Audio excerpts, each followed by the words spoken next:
et on n'a pas trouvé. Enfin, on a cherché et on était assez désespérés. Et à ce moment-là, on s'est dit, en fait, il y a un problème. En fait, il faut qu'on arrive à faire le lien avec les universitaires qui travaillent sur ce sujet-là. Et s'il n'y en a pas beaucoup ou pas assez qui travaillent sur ce sujet-là, il faut qu'on arrive à encourager plus d'universitaires, plus de chercheurs à travailler sur la question des prix agricoles payés aux paysans, des revenus des paysans et des questions liées, on va dire, au commerce et à la régulation des marchés. Et suite à ça, on a eu la chance immense de rencontrer Laurence Roudard, qui est ici, de l'ULB. Et Laurence, elle a été tout de suite très enthousiaste par rapport au projet de faire une conférence entre le mouvement paysan européen et des chercheurs. Et on a eu aussi l'aide absolument décisive de June Boras, de l'ISS de La Haye, donc aux Pays-Bas. Et donc, on a formé ce petit trio ECVC, ULB, ISS pour créer cette conférence. Et cette conférence, bien sûr, elle a pour but qu'on développe nos connaissances par les échanges, mais pas seulement. Elle a aussi vraiment pour but de faire évoluer les politiques agricoles et alimentaires européennes. Elle a pour but de changer la donne. Nous, à ECVC, en tant que mouvement paysan, on ne peut pas juste se résoudre à voir disparaître les fermes, à voir les collègues paysans dans des situations économiques terribles et du coup dans des situations sociales terribles. On veut faire évoluer la donne. Et pour ça, il faut changer la politique agricole commune. Et ça, on pense qu'on y arrivera si on forme une alliance aussi avec les chercheurs en Europe, mais aussi si on renforce notre alliance qui est déjà très forte avec des mouvements sociaux dans le monde entier.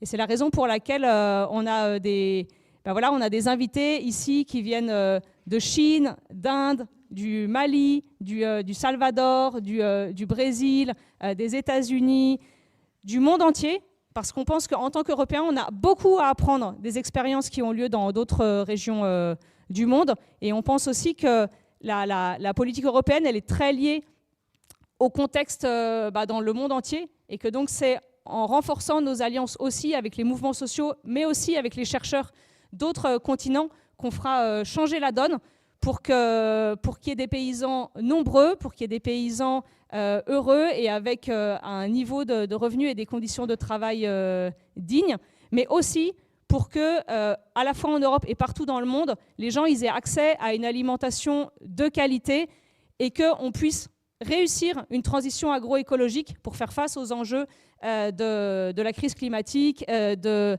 la crise de la biodiversité. Et on pense que pour répondre à ces différents enjeux, il faut des politiques publiques très fortes. On est à un moment clé à l'heure actuelle. Il commence à se discuter à l'heure actuelle la prochaine politique agricole commune. Et donc on pense que c'est vraiment le moment de travailler à quelles sont les alternatives. Et c'est ça l'objet de cette conférence. Donc je vous souhaite à toutes et à tous une excellente conférence. J'espère qu'il va en sortir plein de nouvelles idées et qu'on va tous être inspirés les uns et les autres par les travaux des uns et des autres. Merci beaucoup et bons travaux.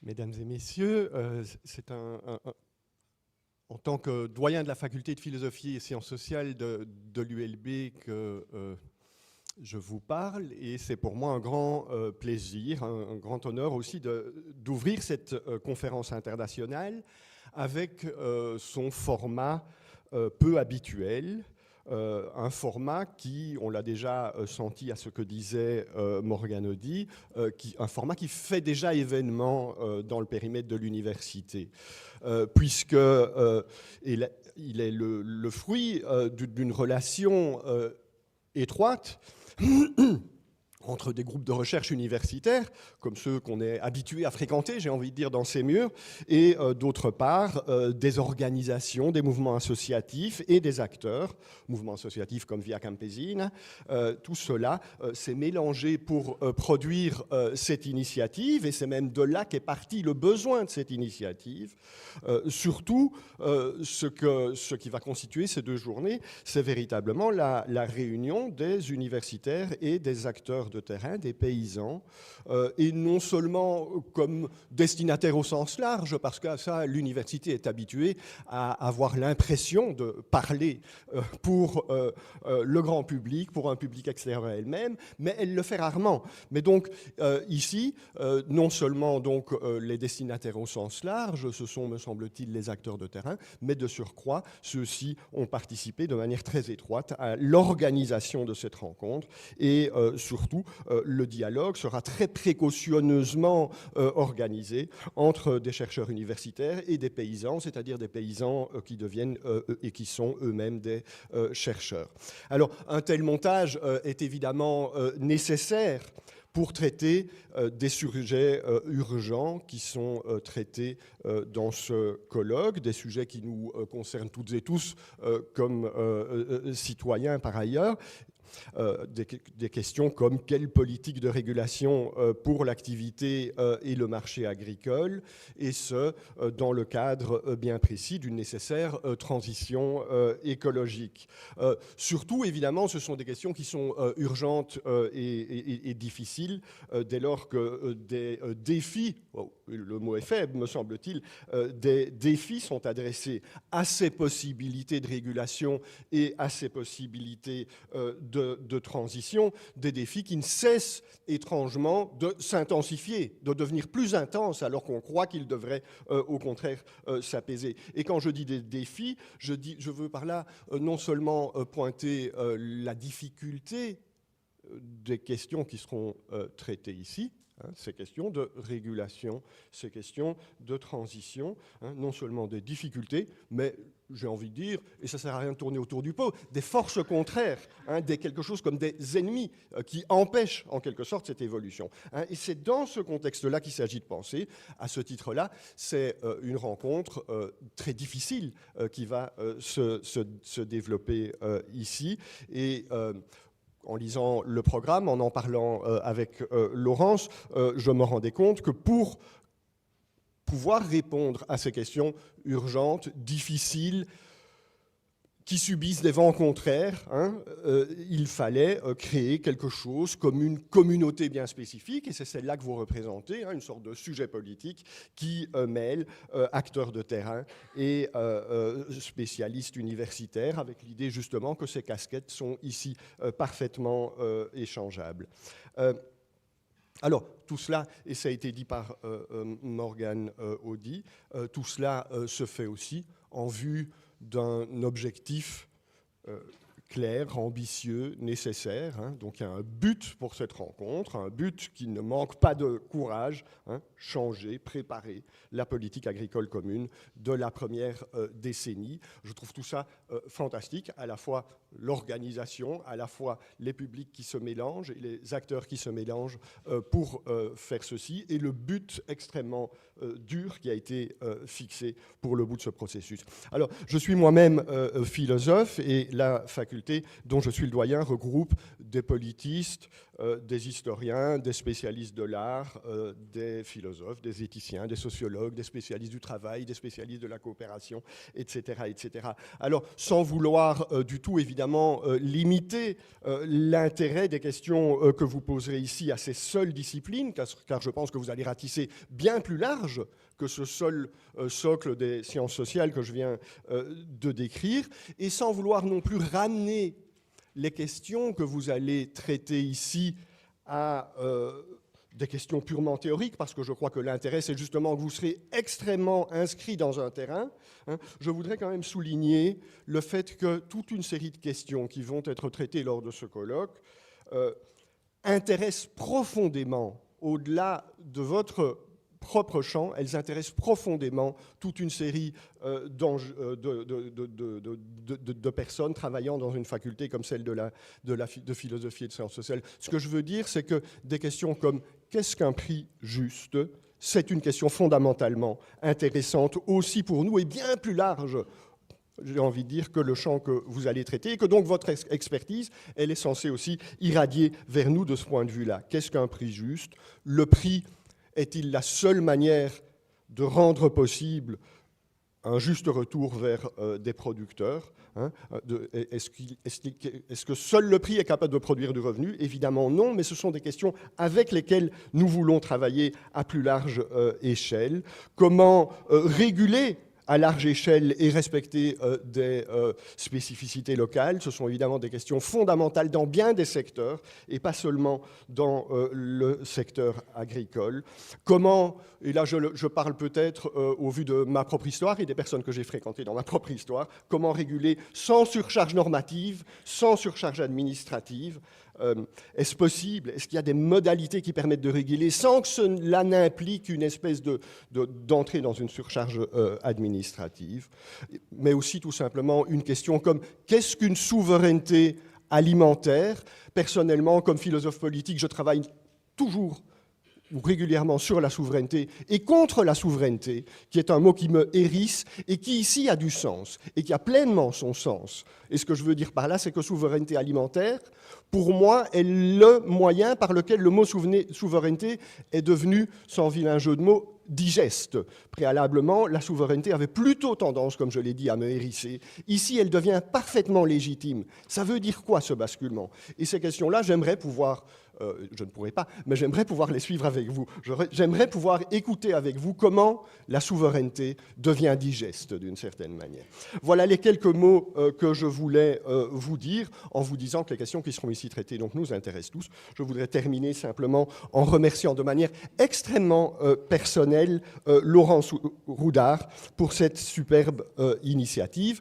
Je suis certain qu'il y a toute une série d'autres personnes derrière toi, Laurence, qu'il faudrait remercier. Je suppose que tu le feras, mais moi je tenais à te remercier toi-même. Voilà, merci à tous, bienvenue ici et bon travail ces 2 journées.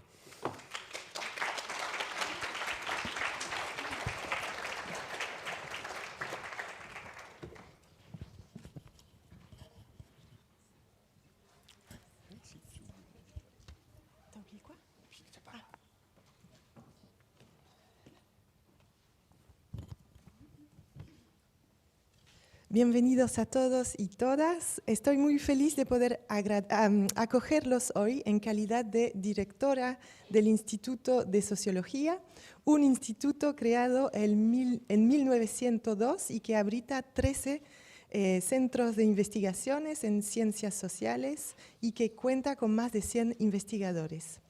Estamos trabajando en este edificio a partir del 10º piso hasta el 15º piso, la terraza, y van a tener la ocasión de descubrir nuestras salas de reuniones en varios pisos. Estoy muy feliz de poder recibirles para hablar y compartir sobre esas temáticas cruciales para los seres humanos que somos. Y antes de todo, quería aprovechar para agradecerle a Laurence Roudard, como acaba de hacerlo Tomás, y a nuestros colegas del CBC y del ISS, que trabajaron mucho, intensamente, desde un año para que sea posible ese encuentro. Cuando estaba preparando esas palabras de bienvenida, vinieron recuerdos de mi infancia, cuando mi padre era vendedor de verduras orgánicas en los mercados, uno de los pioneros con otros de los años 80. Muy temprano, en la madrugada, tenía que ir a buscar los cajones de frutas y verduras a los campos de producción de los horticultores de la región. Nos había construido unas camitas en su camioneta azul a mi hermano y a mí para que pudiéramos seguir durmiendo. Me acuerdo de manera muy viva del olor de esas verduras recién salidas de la tierra que venían a perfumar el final de mis sueños. Esta pequeña paréntesis para insistir sobre el placer de estar acá presente con mis colegas y para para abrir esos 2 días de compartimiento de prácticas, de ideas, de saberes sobre cuestiones capitales como la transición agroecológica, la soberanía alimentaria, la justicia social y ambiental. 2 días que reúnen campesinos, miembros de la sociedad civil, políticos y investigadores, investigadoras. Originarios de varios países diferentes, ya se dijo, lo que va a enriquecer los intercambios. 2 días donde el arte también estará presente para acompañarlos con su manera particular de crear nuevas preguntas. 2 días para enfrentar los desafíos de gran tamaño que nos esperan. 2 días para proponer políticas públicas de regulación de los mercados agrícolas que rompen con lo establecido y así dibujar un futuro más digno. Muchas gracias y les deseo una muy buena conferencia.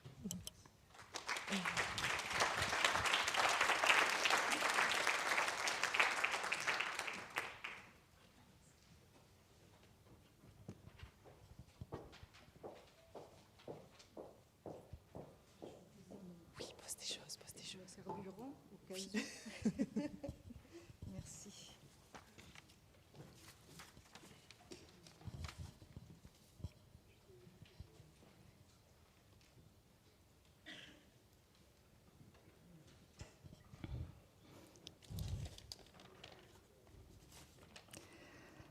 Ami, entends-tu le vol noir des corbeaux sur nos plaines?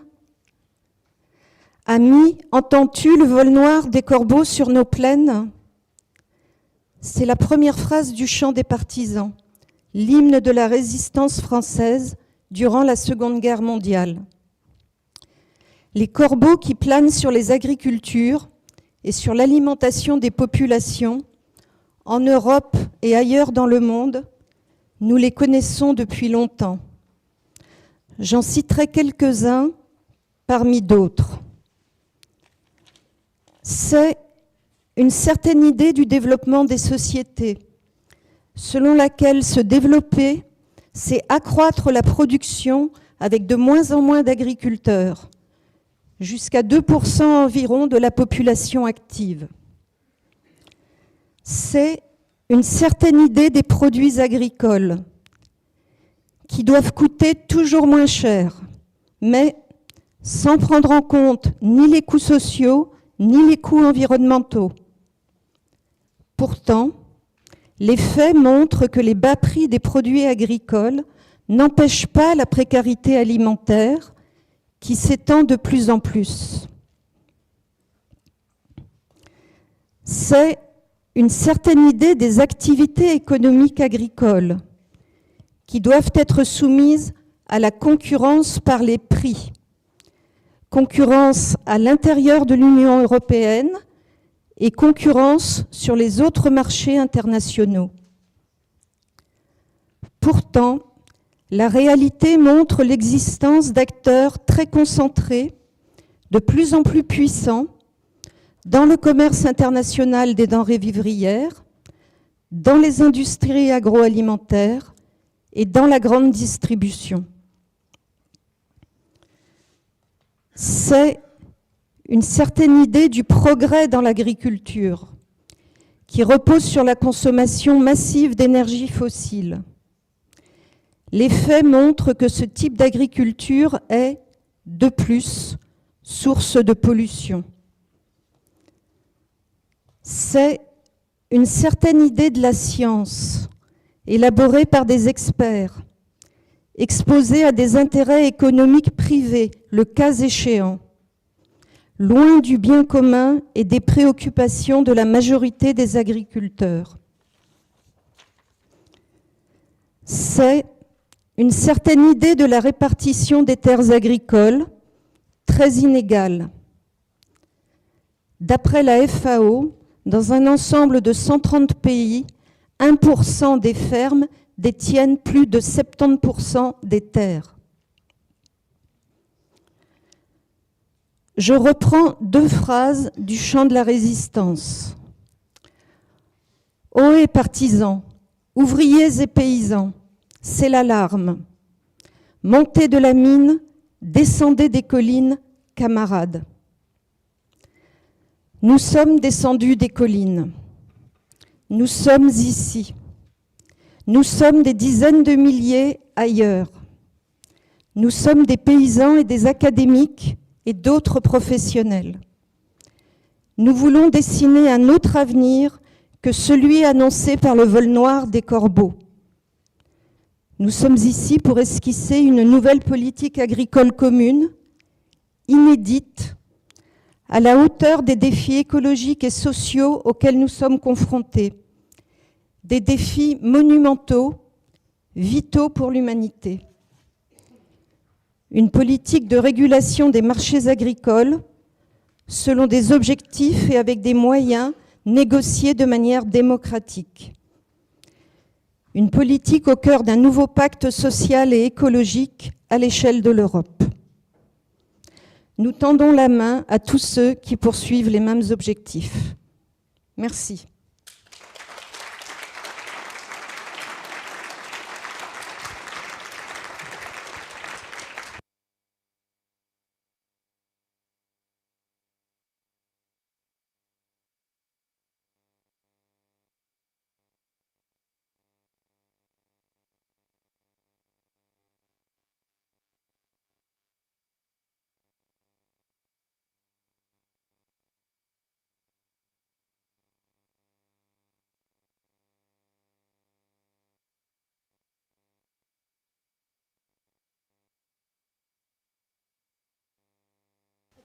Normally I don't need a mic, but I know for the interpreters it's necessary. Now it's working.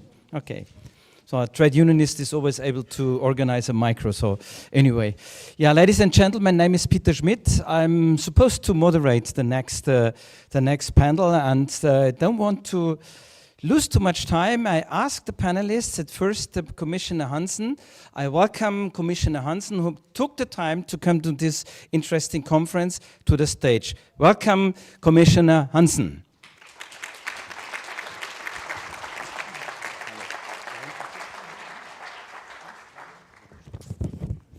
So then I invite Paolo Laini from the ECV coordination team.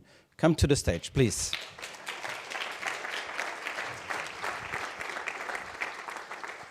Take this. Aurélie Catalot is director of France Agriculture IDRI. Welcome.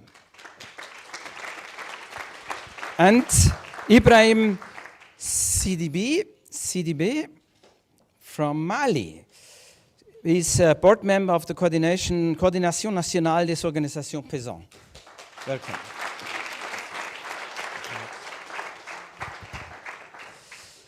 Yeah, ladies and gentlemen, the title of this panel is Refounding the Common Agriculture Policy. And who else than the new commissioner can tell us how we're going to refund the Common Agriculture Policy? My expectation is that we're going to get new idea, that we're going to get the new shape here today. I don't know whether we have the press here. It's going to explain us what we can expect from the new Common Agriculture Policy. If you would ask me, I'm member of the European Economic and Social Committee. I've been working for years now as the president of the so-called NAT section, which is dealing with food systems and agri-food systems. So we developed over years different ideas. What do we mean when we talk about the Common Agriculture Policy? And we started years ago to design an idea of a common approach and comprehensive approach for the food policy in Europe. And then we developed a lot of papers. I do not get into this because it's not the time for doing this. But I'm really quite interested in what can we expect from the Commission. And on the 19th of February, we got the first glimpse and already details what the future of the Common Agriculture Policy should look like. And perhaps we start like this, that you give us the vision, then we go to the other panelists, and then we will have questions and hopefully answers of the future of the European agri-food system. And probably we are under the impression of that what's going to happening geopolitically. So, I mean, there's not the moment to discuss that in deep, but I'm absolutely sure this, what we learned over the last weeks, and especially before the weekend, is disrupting the whole geopolitical scene and construction what we had over the last 80 years. And this must have an impact of the common agriculture policy. I don't know, Mr. Hansen, whether you want to get there or you want to sit. Feel free to get there where you want. You have the floor.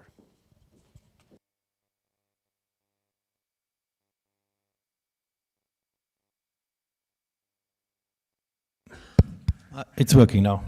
Good morning, ladies and gentlemen, dear Mr. Schmidt, dear panel members, dear members of Via Campesina, and also dear research community from the Université Libre de Bruxelles, the University, the Erasmus University Rotterdam, and beyond. And first of all, I would like to thank you for having invited me to this conference, because I think it is very crucial that we discuss together with stakeholders, but as well with academics, how the next common agriculture policy should look like. And I believe it was a little bit a bad situation in the past, because we had a lot of polarization against farming, the protection of our environment, productivity, and I think it was about time to depolarize as well this discussion. And that is why the Commission President Ursula von der Leyen inaugurated the so-called strategic dialogue on the future of agriculture, which gathered civil society, farmers, but as well other stakeholders from the food value chain. And it was important to get all the actors together rather than to working one against the other, because in the end I think the objective is to sustain farming and food production in the European Union, and while reconciling this as well with the protection of the environment, because we all know without healthy soils, without good and sufficient water and so on, it is not possible to produce and to ensure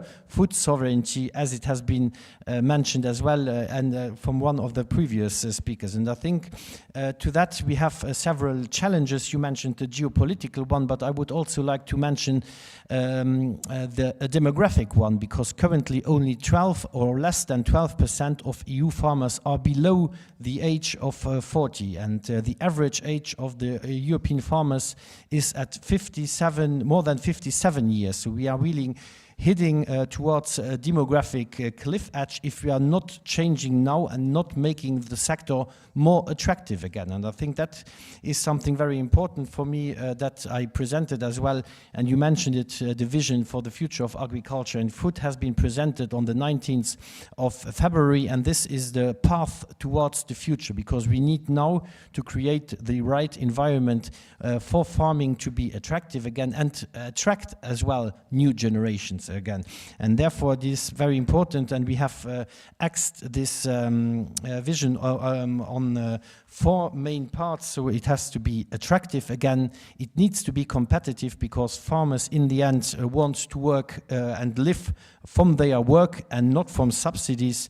It needs to be future-proof, meaning that we need to protect our environment. Farmers are the first victims of climate change. I think that is a fact. And I recently traveled to Spain, where I met as well with the farming community hit by the Dana, so a huge flood that killed over 200 people and also destroyed in entire production sectors. And that therefore they want to be part of the solution, and that's why we need to enable the farming community as well to be part of this solution. And therefore it is very important as well to consider that our European Union and its territories and agriculture productions are different from one country to another, different from one region to another, and even inside member states there can be from one farm to another. So it's really important that the next common agriculture policy becomes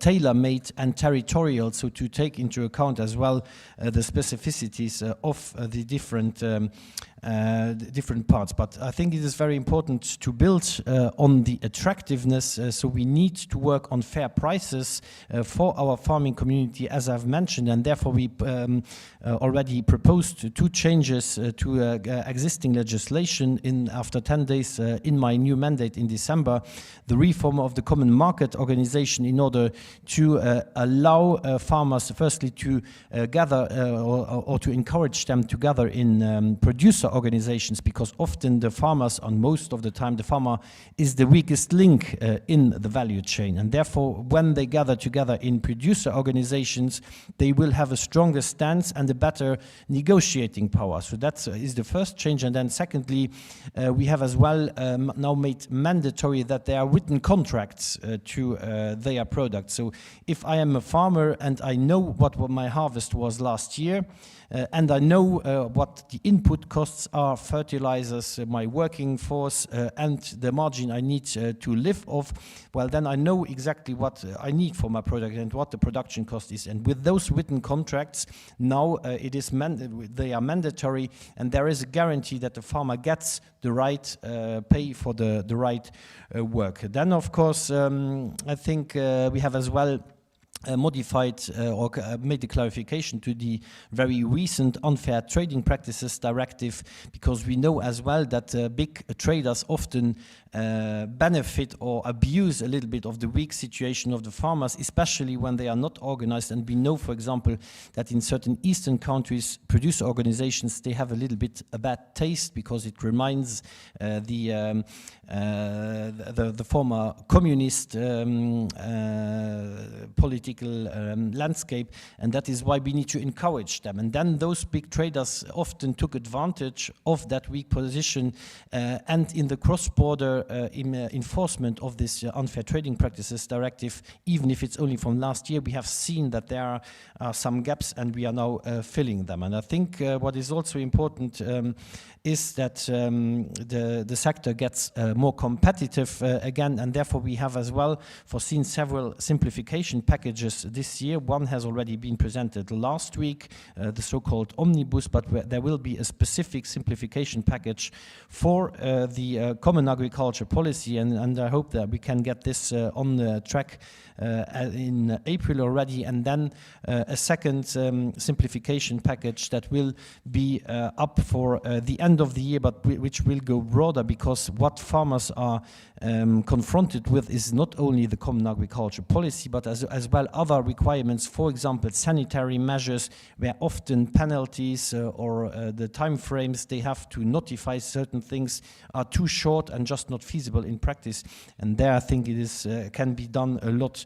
And I've traveled to several member states already now in my new mandate, and that is what I often get while you are asking things, what are they used for? And I think this fact check, we have to do it together to make it more appropriate, and that the farmers in the end have less time to pass in front of a computer filling in forms, and can be outside with their animals on their fields and effectively produce as well. So this will be very key. And then we will of course have a lot of actions that are comprised in this vision for the future of agriculture and food. One of them is of course the livestock strategy, because we know that in certain regions livestock is going down, which has a problem then as well for biodiversity. Take, for example, the Alps in Germany or in Austria or in France. If the cows or the sheep are not grazing up there, what is going to happen? It's going to be all bushes, and there will be less biodiversity in the end. We have on the other side, we have certain high densities parts in livestock, Flanders here very close, Netherlands, some parts of Spain as well. And I think there we really need to address the issue as well, because high livestock density combined with with high demographic pressure, so a lot of citizens living there. This causes problems for water and other emissions. So I think it is very important there as well to come up with a livestock strategy that is as well territorial based, because one size fits all, and I've mentioned now two differences, is not going to work, and that will be very key. And then of course we have as well to further work on sustainability, and therefore we are proposing as well an on-farm sustainability compass, which will allow the farmers to monitor as well correctly where how the progress is going when it comes to sustainability, compare it to other farmers, and then see where they can do more and better. And I think that will be very important. And then also we want to orientate this more on incentives based and not on top-down by legislation, because when farmers can choose what is best adapted to their farm, well, firstly they are more willing to do so, they feel more less pressure, and it will be more effective because they are will doing it on their own initiative, and I think that will be very important. I mentioned the generational renewal strategy that we will put on the table. This will be in 2025 as well, but we need as well to acknowledge the EU can't do everything on its own, and there maybe we can compare to several member states.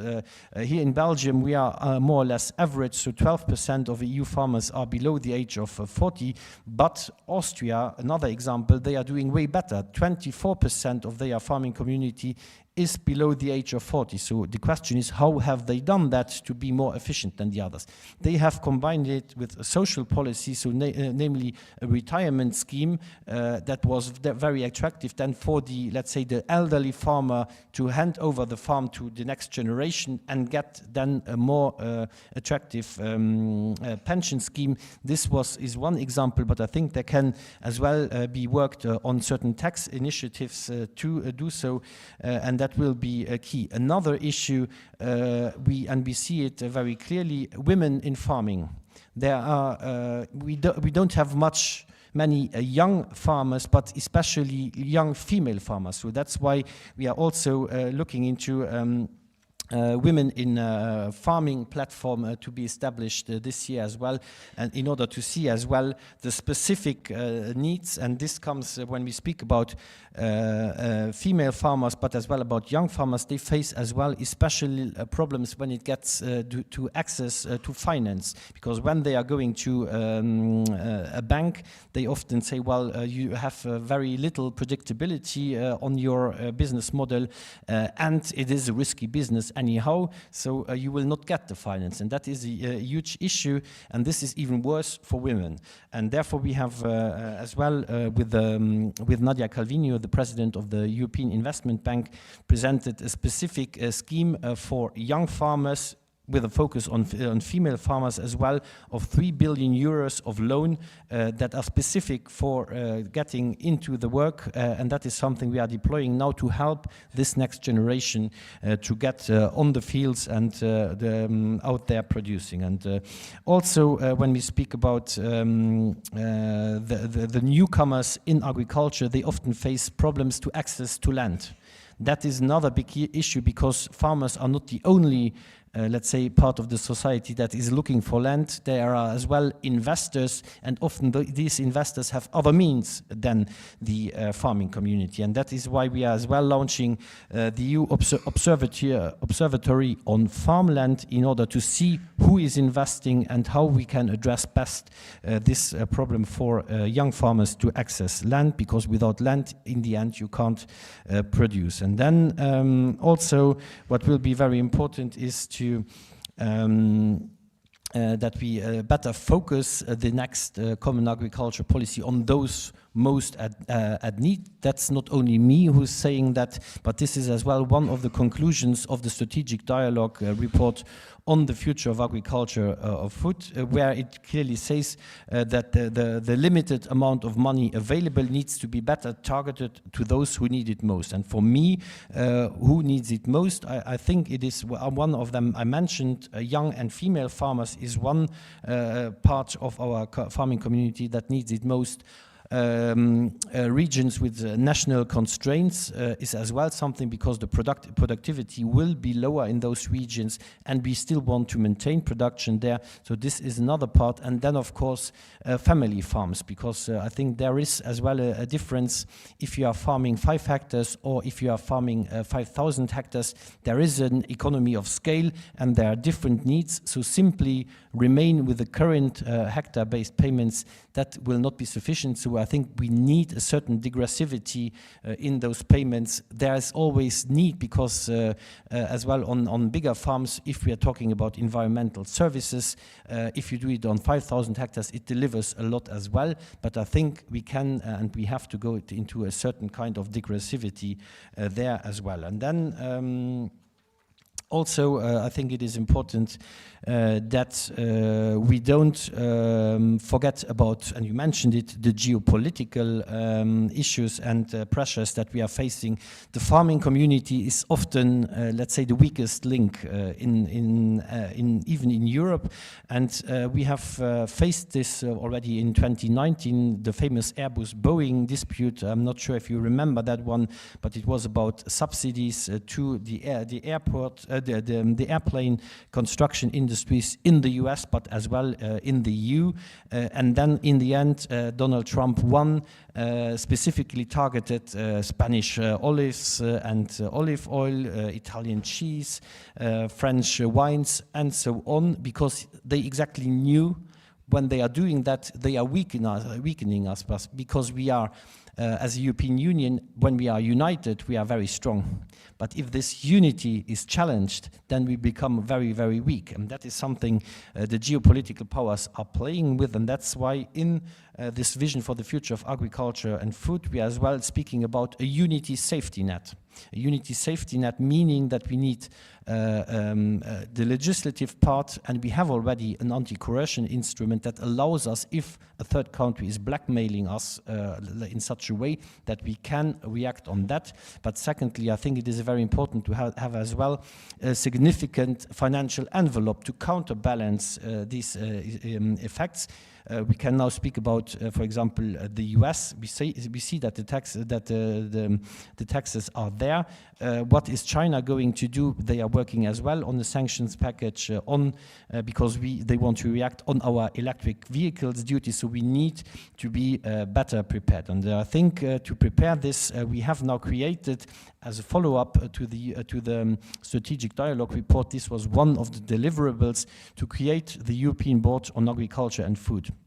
We have had the first meeting on the 3rd of February to convey, firstly, to get already input for the vision that we presented 2 weeks later, but also to continue this important dialogue between farmers, between fertilizer producers, between civil society and so on. That was very important, and this has been set up now. We have 30 members of this European Board on Agriculture and Food that will then be key to deliver solutions when it comes especially to the more critical parts. How can farming become more sustainable?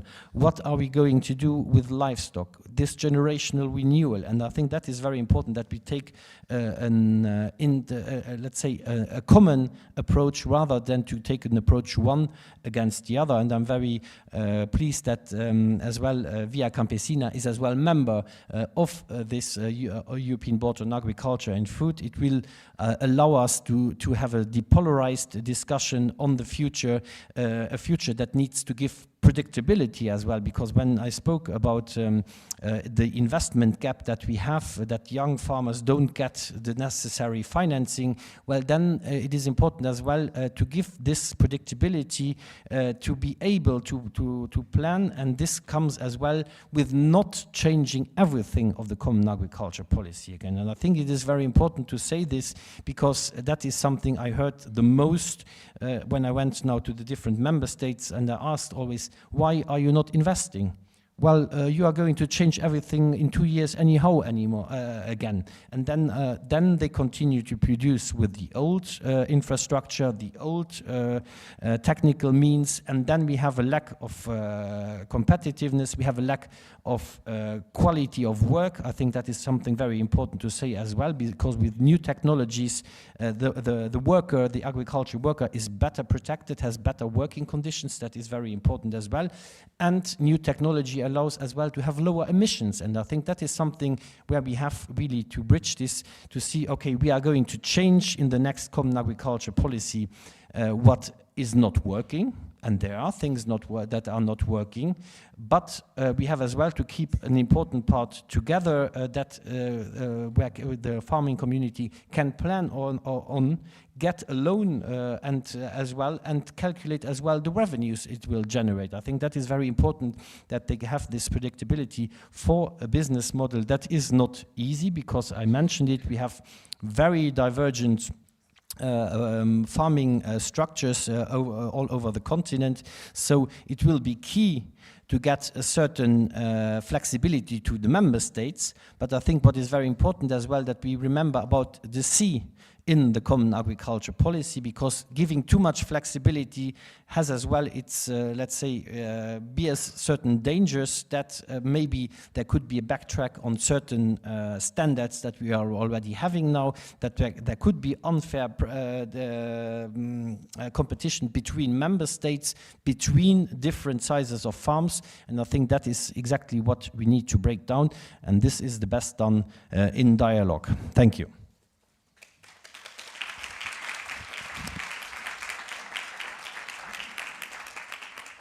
Thank you very much, Commissioner Hansen. So everyone feels probably provoked to get in to a lot of points. You stressed a lot, probably almost all of the necessary points which has to be discussed now. But we don't do it here. We go now to the next. You mentioned the generation renewal. You mentioned a couple of points what you think has to be done in order to do it. I'm now curious to listen to Paola Laini. You're representing the youth in your organization, and you're gonna talk about to put the market, the regulation in the center of the market. Doesn't this contradict all this, what we hear right now in this Brussels bubble, that they say simplification, deregulation, we have to get rid of all this? Isn't there a contradiction? Paula, you have the floor. Thank you. Yes, hello everybody and welcome. I'm a young farm worker. I'm currently working seasonal.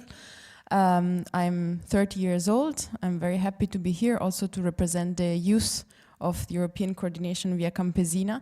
And indeed, I'm happy that you start with this question of contradiction, because when we met with a small delegation of La Via Campesina, the director representative of DG Agri, there was something that really struck me from that space, and a question that he posed to us, which was, why were we focusing so much on market regulation and forgetting about the CAP?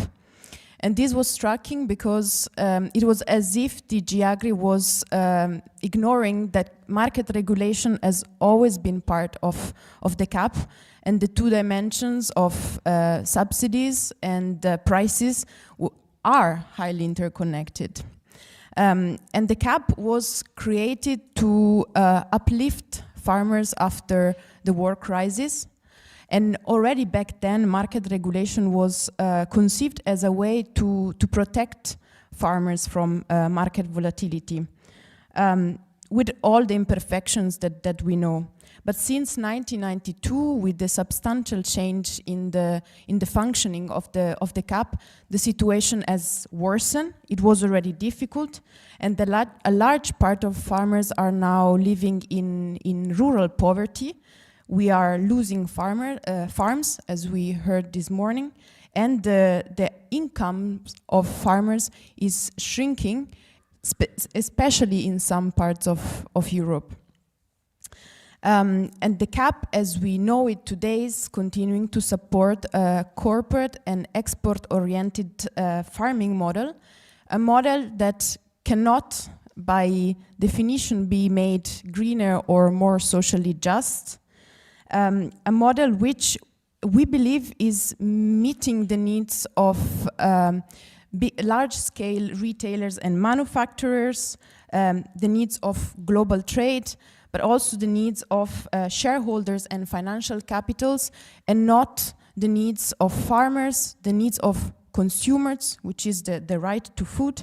But our governments continue to tell us that, especially now with the new wave of new technologies, we will be able to produce more efficiently and be able to sell food at lower costs. But when we look in Europe, and now more than ever, we see that food poverty is increasing, so we know that this is not true. And also, how can we achieve food sovereignty when Europe remains the first exporter in the world? So the CAP, as we know it, has missed its objectives, we can say, because it has contributed to the loss of farms in Europe, to the crisis of generational renewal, to the abandonment of the countryside and the increase in food poverty. And yet, despite the lack of support, small-scale farming remain central in Europe. And we should really look carefully into the quality, the quantity, and the value of small-scale food production, as well as its importance in terms of employment and rural cohesion, so the benefit that they give to the territories. So consider small-scale farming also a strategic social and economic player when we are building decision-making. We also cannot ignore that the CAP has a decisive influence on external trade, so on other countries, and especially on peasant farming in the global south, so we will hear more later. And this is because the CAP is limited by global free trade rules, which are putting farmers across the world, so both within and outside Europe, in a status of competition, when solidarity is one of the basic pillars through which food production, small-scale food production works. Because when we look at small-scale farming economies, solidarity is one of the things that allows us to survive in time of crisis. ECVC, the European Coordination Via Campesina, has always been advocating for a strong CAP budget, for the fair redistribution of CAP subsidies across models of production and across territories, away from hectare-based, but also for a CAP capable of regulating the market. And we continue to ask that redistribution of land and subsidies are taken into account in the path towards the next CAP reform. So we welcome that these elements are also included in the Commissioner vision. However, in this specific, especially in this specific socioeconomic and geopolitical context, we believe that market regulation should be put at the core of the next CAP reform. The CAP must be used to guarantee decent prices and incomes to farmers and farm workers, reflecting the production costs. And when we say production costs, this includes wages at least above minimum wages and social protections for employees and farmers. And we believe that this can be achieved through a deep analysis and ambitious reform of the Common Market Organization, the CMO, which remains the main tool to regulate CAP markets. Only after decent, dignified prices and incomes are achieved through the market can we talk about subsidies. And I want to mention some tools that we already can count on and that should be enabled or re-enabled, re-legitimized to achieve this. I'm talking about intervention prices, as it is already the case for some sectors such as wheat, paddy rice, fresh or chilled meat of beef and veal, butter, and skimmed milk powder. Even if these intervention prices are too low, so they're not used to meet their objectives. Minimum purchase prices must in fact be fixed according to production costs and revised at least once a year. We need more transparency also on prices and who is gaining and losing within the food chain. And specifically on this, we think that the task of the newly formed Agri-Food Chain Observatory will be really key to bring in this transparency. Volume control or supply control, so sector-based production quotas, mandatory fallow land, planting rights, grabbing up premiums, generational or reconversion premiums. We all think that these are tools that can be used to adjust production volumes, and the volumes placed on the markets based on the needs and the capacities of physical territories, as we also heard before from the Commissioner. And this will help avoid overproduction and underproduction and the respective impact on prices, but also ease access to land, especially for young farmers and new entrants, and ease land to also allow an increase in the number of farms through the redistribution of the right to use land for making food. Public stocks to regulate prices or supplies specifically in time of sudden crisis. Banning mechanism on ecologically destruction productions, both on imports from outside the EU, but also on exports. So we cannot afford that what is banned in Europe is then exported to other countries. An effective and transparent early warning system for crisis. So this includes the assistance with voluntary volume reduction and temporary capping or cessation of imports. And increased regulation on import, as it exists already in the case of beet sugar, through adjustment of custom tariffs, the organization of minimum entry prices, the distribution of import quotas, and the activation of measure and strong respect of non-tariff barriers. We believe that time has come for Europe to protect and support its farmer from trade injustices. And this is why we think once more that market regulation should be put at the core of the next CAP reform. But we also think that by talking and by moving into volume adjustment, we are not only encouraging the development of small-scale farming, but also we can use this volume regulation to work towards climate and ecological objectives as Europe.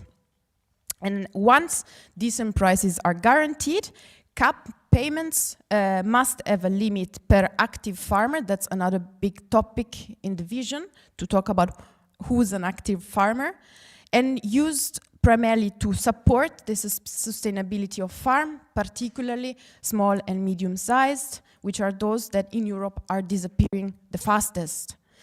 Facilitate the transfer of farms to younger generation, especially in the most disadvantaged territories. Protect agricultural workers through a serious implementation of social conditionalities in all member states to guarantee their social and labor rights.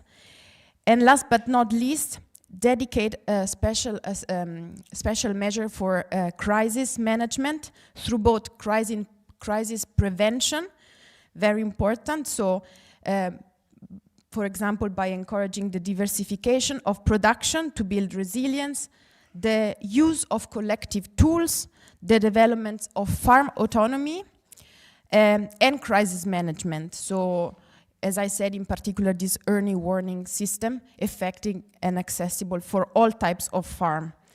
To conclude, as a young farmers, we also met the commissioner in a special space, which was the youth dialogue, and there, collectively with other representatives from youth, from rural areas and from the farming sector, we said that when we look at the CAP budget, 3% is still too low of a percentage to go into young farmers' policies if we want to enable generational renewal.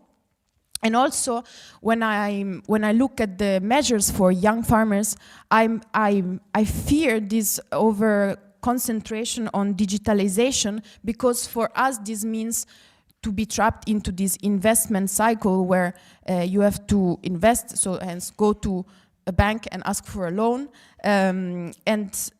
What I need the most at the moment is to be able to access and stay on land, so also policies that allow to stay on land over years and start off without fearing the weight of a debt, and have an income that is comparable to other sectors where my peers work. And last but not least, also live in a countryside that is full of services, culture, and life. So that's also rural policy development is also very important. Thank you.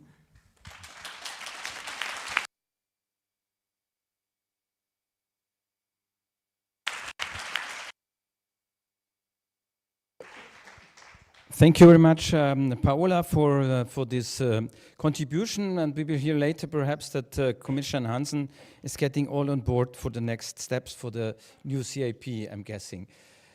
Aurélie, you say we have to know the challenges of the future in order to shape the common agriculture policy. So tell us, what are the new challenges and the current challenges, please? Good morning, everybody. Thank you very much for the invitation. So my name is Aurélie Catalot. I'm working for a think tank named IDRI, Institute for Sustainable Development and International Relations, based in Paris. And I would like to start by saying that I do not envy the European Commission. I do not envy the role of the commissioner who had to draft a vision for the future of food and agriculture. Because the role of the Commission is to try to find a path for the future of the agri-food sector that has to deal with two conflicting visions. On the one hand, we have the Agri-Fish Council, so the ministers in charge of agriculture in the various member states, who express their views and say they are clearly in favor of status quo, at least clearly in favor of maintaining the decoupled payments and maintaining the basic income support within decoupled payments. On the other hand, we had the conclusions of the strategic dialogue, which opened the path, on the contrary, for a more in-depth reform, and say they were keen on moving away from decoupled payments. So when you are in charge of finding a path in between, then it's very difficult to avoid a situation in which you do not end up with contradictory objectives.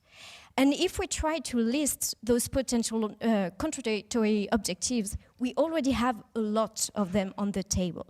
And this is one of the main challenges, I think, for the future of the CAP, is to deal, to resolve those contradictory objectives. Let me give you a few examples. We hear that we need more simplification, but we also do not need, or we should not harm the ability to finally tailor instruments according to each precise situation needs, for instance. We also hear that we should grant more flexibility to member states, but without harming the level playing field. We hear that we should grant more incentive payments to farmers, but without excluding any farmers from the subsidies. We hear that we need more targeting of the payments, but without risking to lack compliance with the green box rules from the WTO. We also hear that we need more environmental ambition, but without questioning the compatibility with the market orientation and its liberalization. We hear that we want to reduce imports, so less dependency upon imports, but without reducing our exports, and so on and so forth. That's a huge challenge to solve those contradictory visions. And I think that if we want, in the end, to orientate agri-food stakeholders, which is one of the purpose of the CAP in the end, then we have to question the compatibility of our various objectives amongst themselves. We cannot move farmers from a point A to a point B if we do not clearly define point B. And this is one of the main messages we, colleagues from IDRI and colleagues from INRAE, a major French research institute on agri-food issues, try to give in a recent study we published for the ComAgri in the European Parliament, so the Commission in charge of agricultural issues in the European Parliament. In a study that we wrote on the challenges for the future CAP, we really said we have to keep in mind that we cannot have the cake and eat the cake as well in the next CAP, especially in a context of budgetary constraints on the future CAP.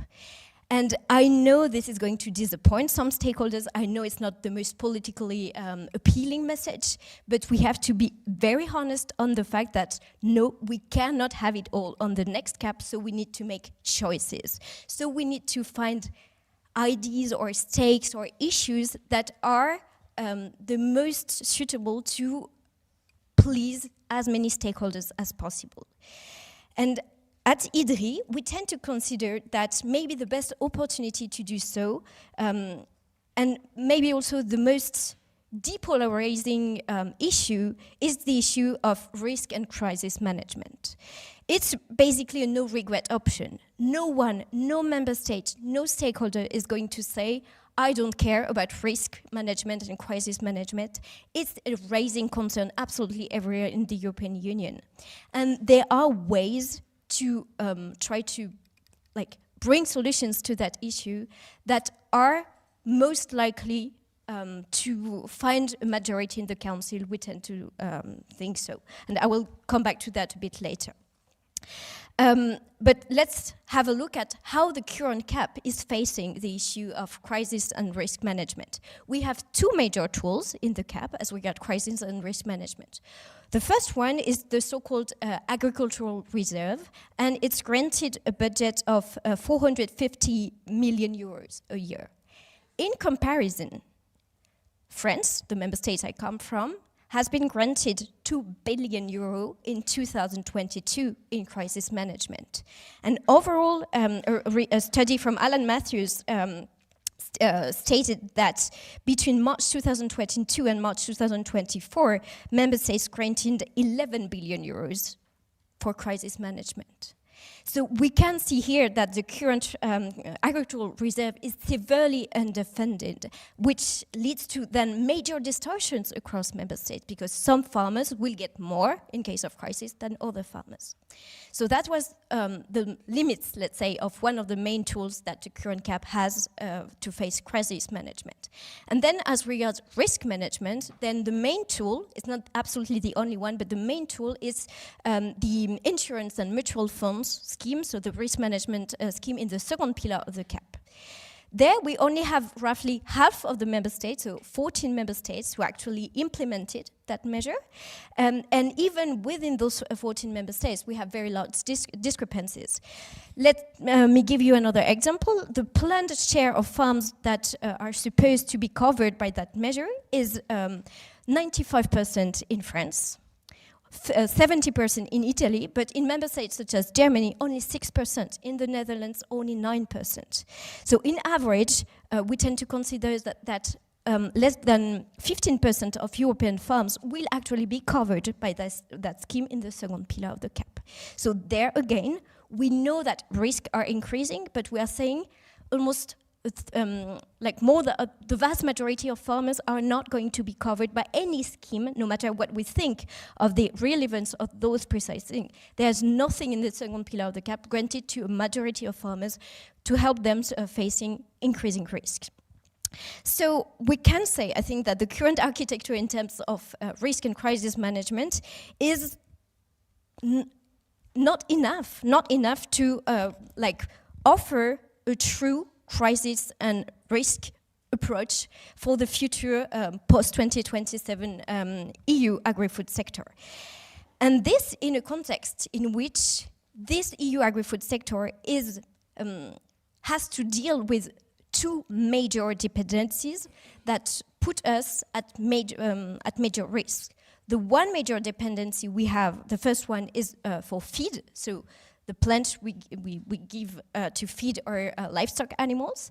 There we import roughly 30 million tons of soybean cakes per year, mainly from North and South America, but we also have an increasing size of imports coming from Ukraine through protein-rich sunflower cakes. And we also have the second major dependency, which is on chemical fertilizers. EU farmers apply roughly 12 million tons of synthetic fertilizers per year, out of which 5 come from Russia and Belarus.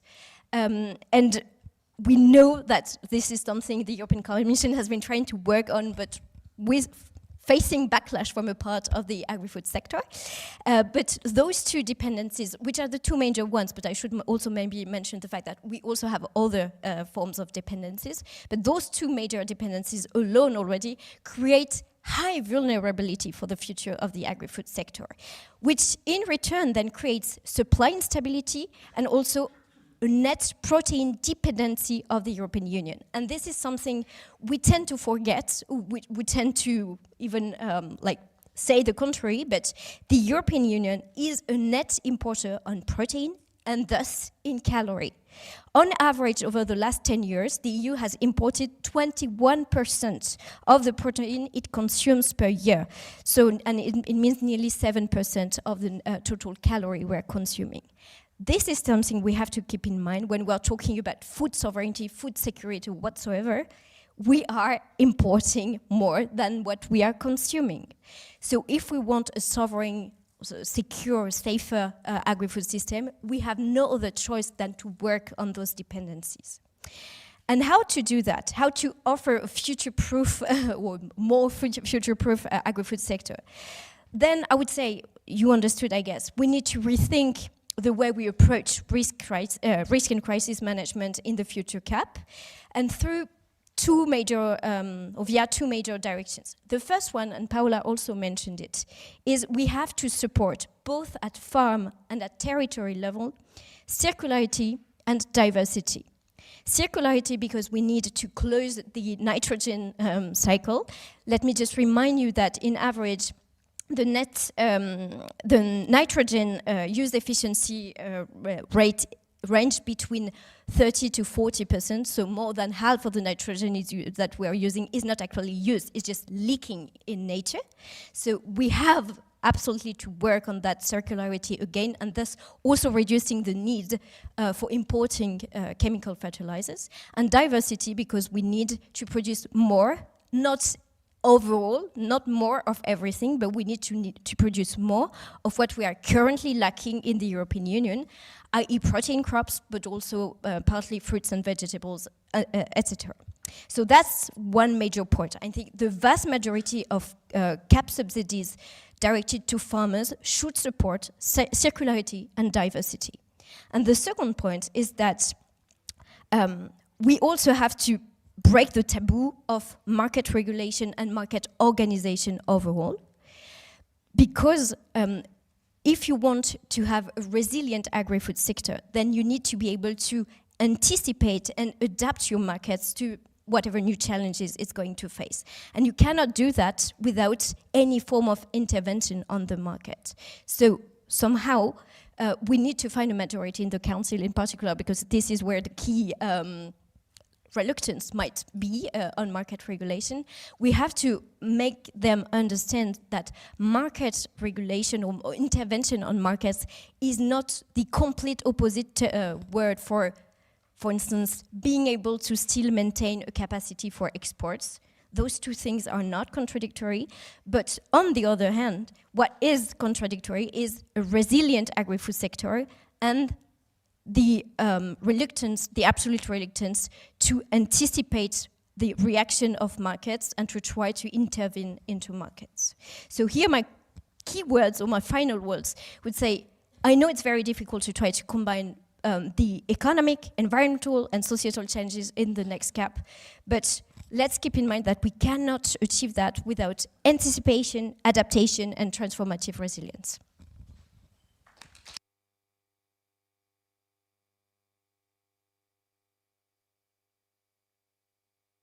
Thank you very much, Aurélie. Quite clear, but you raised another contradictory point in comparison to the policy making. So we will discuss later how this can be solved. Let's come now to the last speaker, Ibrahim. If you listen to all this, what is happening here in this European environment, in this European agriculture bubble, do you feel from the Global South, coming from Mali, that all these policies is also for your region a way to get there? Is it helping you in order to be to go in a sustainable way, to produce enough for the citizens in your country or in your region? So all of this, let us know what impact you see from this European common agriculture policy.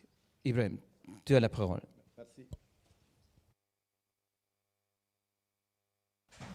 Merci de m'avoir passé la parole. Moi, c'est Ibrahim Sidibé, je viens du Mali, je suis de la Coordination nationale des organisations paysannes du Mali. En même temps, je suis le CCI de l'Afrique de l'Ouest et du centre de la Via Campesina. D'abord, je remercie le CVC de m'avoir invité à cette grande rencontre. Et également remercier à tous ceux qui ont fait le déplacement vraiment pour participer à cet événement. Et mes panélistes. J'ai suivi avec beaucoup d'intérêt et beaucoup d'attention les différentes interventions. Et par rapport à la question qui m'a été adressée, je pense très bien que le commissaire a été très clair dans son intervention, qui est sur les pressions de la Chine et des États-Unis. Et nous vivons aussi de la même chose, de la politique commune à travers l'APE. L'APE, c'est l'accord de partenariat entre l'Union européenne et la CEDEAO. Et quand vous regardez aujourd'hui le fond même de l'APE, ça pose énormément de problèmes aujourd'hui sur les produits agricoles, le commerce des produits agricoles en Afrique de l'Ouest. Les impacts sont énormes. Quand vous mettez deux régions, surtout la troisième puissance après les États-Unis et la Chine, avec un continent aussi moins développé en compétition, vous trouverez qu'il y a aussi des failles. Donc, je suis tout à fait d'accord avec lui quand il parle des pressions des États-Unis et de la Chine. Nous aussi, on a beaucoup de soucis par rapport à ces pressions de l'Union européenne sur notre région. Quand vous regardez un peu aujourd'hui la différence entre les deux régions, c'est trop grande. Les producteurs ne sont pas au même niveau, les industries ne sont pas au même niveau. Et maintenant, si on doit aller de façon progressive, la mise en œuvre de l'APE, ça va encore engendrer beaucoup de conséquences au niveau de la région. C'est pourquoi vous remarquerez, même au niveau politique, il y a eu trop de temps par rapport aux négociations de l'APE, de plus d'une dizaine ou je ne sais pas, parce que les États même ne savaient pas comment, de quel pied danser dans cette affaire. Et quand vous regardez le fondement même de l'APE, c'est sur les deux piliers, sur l'importation et l'exportation aujourd'hui. On sent très bien qu'on sort beaucoup perdant dans ce combat. Aujourd'hui, et si les Africains doivent apporter leurs produits dans les marchés européens, vous trouverez qu'il y a trop de barrières, parce qu'il y a des normes en Europe ici, mais par contre, il n'y a pas assez de normes en Afrique. Donc, c'est plus facile de faire le commerce sur l'Afrique que de faire en Europe ici. Donc, ça, c'est déjà des conséquences qu'on le voit de tous les jours. Et également, quand vous regardez aussi les matières, c'est-à-dire au-delà des filières stratégiques qui ont été protégées par les colons, c'est-à-dire les colonisateurs à son temps, c'est-à-dire je veux parler du coton, le cacao, etc., il est plus facile de faire leur exportation vers l'Europe parce que c'est les États qui soutiennent. Mais au-delà, les filières émergentes aujourd'hui, telles que le sésame, le coton aujourd'hui, ne peuvent pas rentrer dans le marché européen parce que tout simplement, ils demandent des normes que nous, on ne répond pas. Donc, ça veut dire quoi? Ça veut dire que déjà, les producteurs qui sont dans ces maillons vont produire à la perte. Donc, on peut dire que l'une des piliers fondements même de l'AP, c'est comment on peut vraiment faire la promotion des filières stratégiques, autrement dit, des filières industrielles qui sont beaucoup transformées en Europe ici, et qui sont après retournées en Afrique. Donc, moi, je suis tout à fait d'accord. Si on reste aussi dans un cadre bien défini, voilà, et que chaque communauté puisse jouer son rôle, sa partition dans une affaire gagnant-gagnant, oui. Mais ce qui est très important dans ce maillon, parce qu'il a si bien dit, parce qu'aujourd'hui, le PAC veut promouvoir la participation des agriculteurs dans les négociations. Mais aujourd'hui, dans peu de producteurs au niveau de l'Afrique de l'Ouest peut dire qu'il a été impliqué dans les négociations de l'API.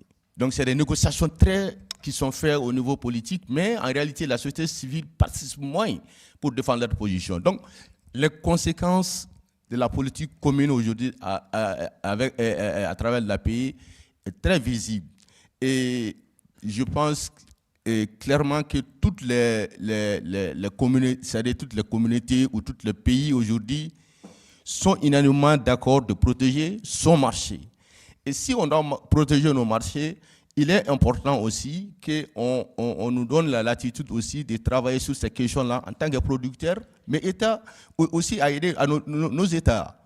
C'est important. C'est important. Et par rapport à toutes les initiatives qu'on est en train de nourrir aujourd'hui au niveau européen, je pense qu'on a déjà fait en Afrique, on a aujourd'hui des éléments clés des politiques au niveau des pays, on a une politique commune de la CEDEAO, d'où la participation active de la société civile pour exprimer leurs besoins dans ces politiques-là.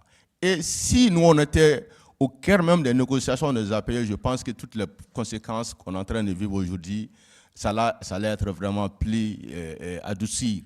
Mais malheureusement, cela n'a pas été fait. Déjà, si les deux régions doivent se négocier, je pense que c'est négocier sur la base d'un partenariat gagnant-gagnant. Mais à ce stade, aujourd'hui, nous, on ne peut pas engager cette procédure parce qu'on ne peut pas être dans un partenariat équitable, gagnant-gagnant, vu le contexte des régions et de leurs engagements au niveau international.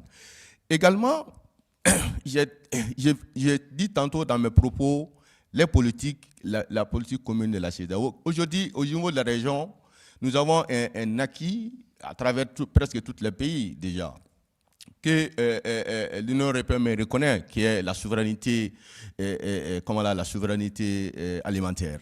La souveraineté alimentaire, elle n'est d'autre que, c'est-à-dire donner la latitude à un État ou à une communauté de définir ses propres visions par rapport à son développement, son propre consommation et de commercialisation de son produit agricole.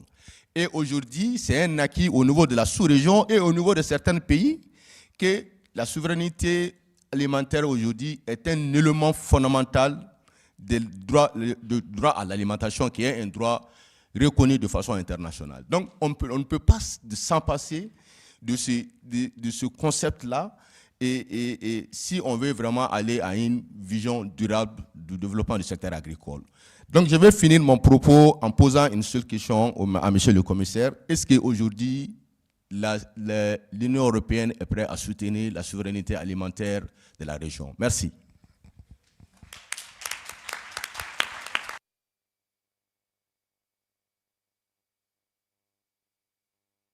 Much for these interventions.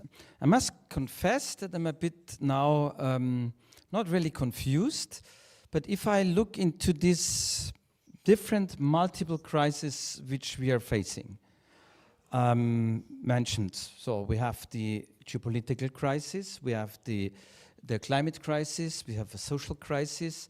So we have an soil exploitation crisis, we have a nitrogen crisis in different areas in Europe.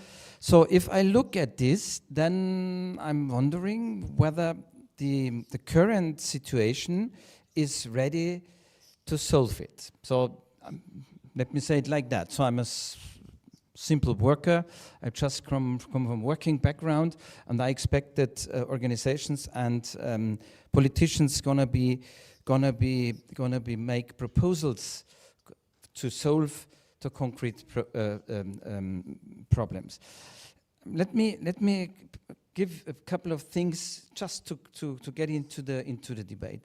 Aurélie, you said that we do not have an food sovereignty in Europe. You said we import more on calories as we produce, and we would need for the alimentation for the people, that they have enough food. Can you tell me a bit, give you a bit more detail on this, because I'm quite a bit surprised on this, because I always thought that Europe is exporting more.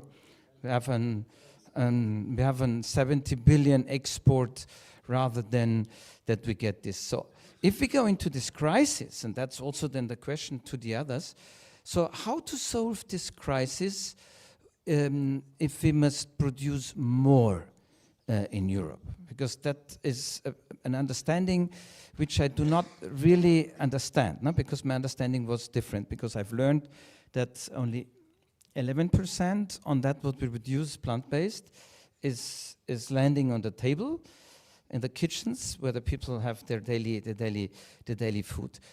A second question is this hectare-based payment for the common agriculture policy. This is perhaps something what I must understand a bit more, because you all talked about. So you said, Commissioner, this has to be more adjusted.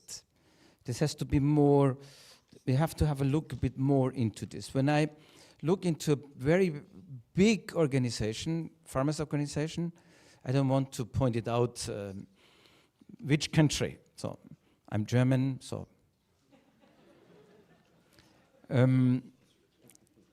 If we look into the board of this organization, about 2025, they profit most of this hectare-based payment.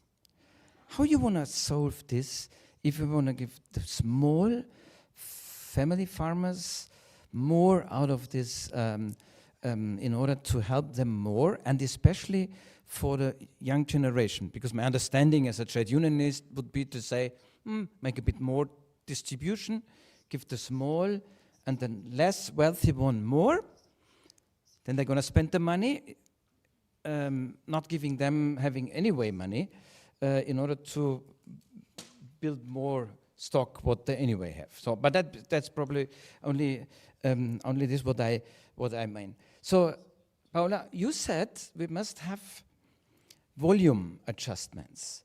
So you talked about the regulation of the market. So I come from a time where we had this kind of butter mountains, milk lakes. The older one perhaps remember that we made stock building. I myself am a cheesemaker. We produced a lot of cheese and milk powder just for stock taking. Is this something what could help in the market in order to be more resilient? And Ibrahim, for you, so what concretely would be needed in order to bring more solidarity, really concretely, in order to bring more solidarity into the global south? Because I think this is absolutely necessary to get into more solidarity with you. But what concrete message do you give to the Commissioner for the vision for agriculture, which you could say, okay, I managed here today on the 3rd of March that the Commissioner is getting back, put into the vision a concrete proposal that makes farmers in Mali easier to produce and to get into the market. Perhaps, I don't know who wants to start. Aurélie? Thank you. So I'll try to answer your first point on the caloric dependency of the European Union. We tend to use the concept of food sovereignty nowadays in a quite different way from the definition of food sovereignty that has been achieved by the movement Via Campesina in a declaration of the United Nations. So if we understand in the current context of the European Union, food sovereignty as a way to measure the socioeconomic health of our agri-food sector, then there is 3 different ways you can measure it. You can measure it via through energy indicators, thus using calorie. You can measure it via volumes, it means in tons, or you can measure it in value with euros. And depending on the indicator you are going to use, you will have a very different picture of the health of the various agri-food subsectors. What I said was in calorie. And I think we tend to always measure the health of our agri-food sectors in euro and tons. It has its worth, no issue. But we forget that calorie is what the unit that is really telling us to which extent are we feeding our population, which is probably the main and the foremost priority of the agri-food sector here. And when using the indicator of calorie, yes, the European Union is a net importer of calorie because the European Union is a net importer of protein, because the European Union needs a lot of proteins to feed its intensive livestock sectors. Depending on the member states, you have between roughly 5% to maximum 40% of protein autonomy on a farm producing livestock. So France is the member states on which you have the highest feed autonomy for livestock with 40%, but in member states such as Spain and the Netherlands, farms almost produce 0 or almost close to 0 of the share of the protein they are feeding for their animals with. So in results, we have to import a lot of that. And because animals need energy to live, basically, they cannot then transform that imported protein into as many proteins or as many calories to feed humans. This is why we have a net calorie dependency in the European Union. So isn't that the narrative which we hear now for the last 30, 40 years, that we have to produce in order to bring it, that's why I mentioned the 11% of plant-based production which gets to the plate. Isn't this the narrative what I hear also from Copa Cogeca? I guess you hear what you hear. I can't tell exactly what you understand from what they are saying, but most of the time, all the stakeholders are not using the unit of calorie. They are rather talking in tons or euros. But it does. What I just say doesn't mean that we necessarily have to produce more of everything. This is the contrary. If we want to reduce our dependency, then we have to import less proteins to feed our animals, and we also have to import less chemical fertilizers, which is likely to reduce in a net decrease of the production of intensive animal products and crops, such as wheat, in terms of tons, in volumes. But it does not matter as long as we produce more of other things that we are currently importing.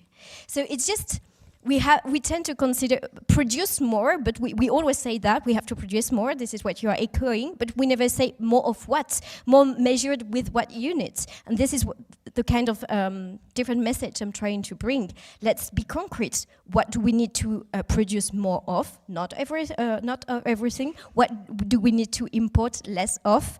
Protein and chemical fertilizers mainly. I would like also to have a very quick reaction on the issue of targeting decoupled payments, and I think the Commissioner will then react on that as well. When we talk about decoupled payments, we have to keep in mind that according to which member states we are talking about and which subsector we are talking about, the share that direct aids are representing in the income of farmers is very, very different. In average, it's 58% in the European Union, but it's an average, and average usually doesn't represent a lot of things. If you look at the different subsectors, direct aids only represent 6% of the income of farmers in horticulture, but they represent 56% in dairy farms, 82% in sheep and goats, more than 100, so 112% for farms producing cereals, oilseeds and protein crops, and 127% for farms producing beef and veals. And then the same thing apply across member states. In some member states, for instance, France, it's 83% of the income of farms coming from the subsidies from the first pillar of the CAP, but in other member states, such as Italy, 28%, in the Netherlands, 21%. If we do not have those huge discrepancies in mind, then we cannot understand why it's not that easy to reshape or redistribute decoupled payments, because there is a difference between those we think who are needing the most the decoupled payment and those who are the most dependent on decoupled payments nowadays for their income. And the key issue, I think, is to find a way to reduce the dependency of certain farms on the direct incomes so that we can shift them towards more targeted needs. But to do that, you need the market regulation because you need to provide prices, more prices and less subsidies. Thank you, Aurélie. Commissioner,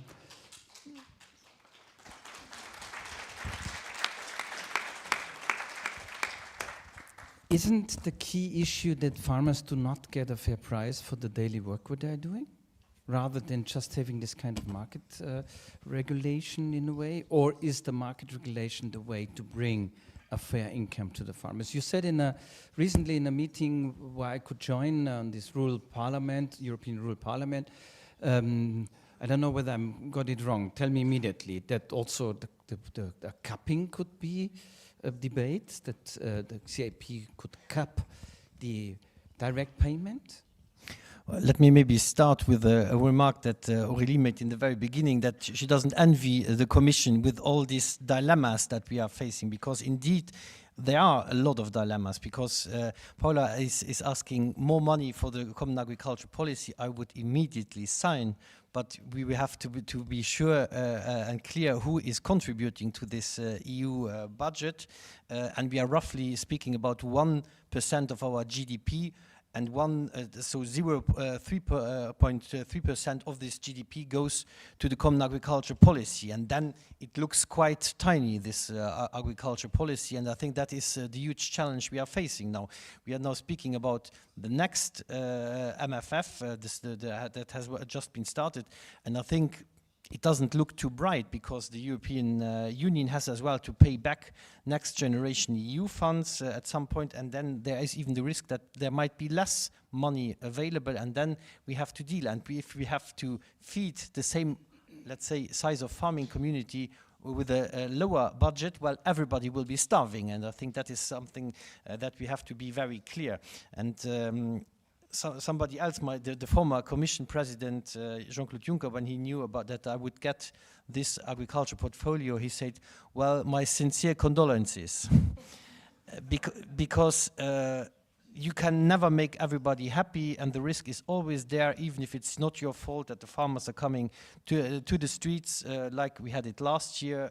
And I think that is, of course, a huge challenge. You mentioned the fertilizers dependency that we have, and this will even get the challenge will get bigger, because new sanctions against Russia and Belarus have been decided. They will only kick in next summer, but this will potentially have another impact on fertilizers. And then again, we have to ask ourselves, why don't we have sufficient fertilizer industry in the European Union? Well, because we have the energy costs are way higher in the European Union than elsewhere.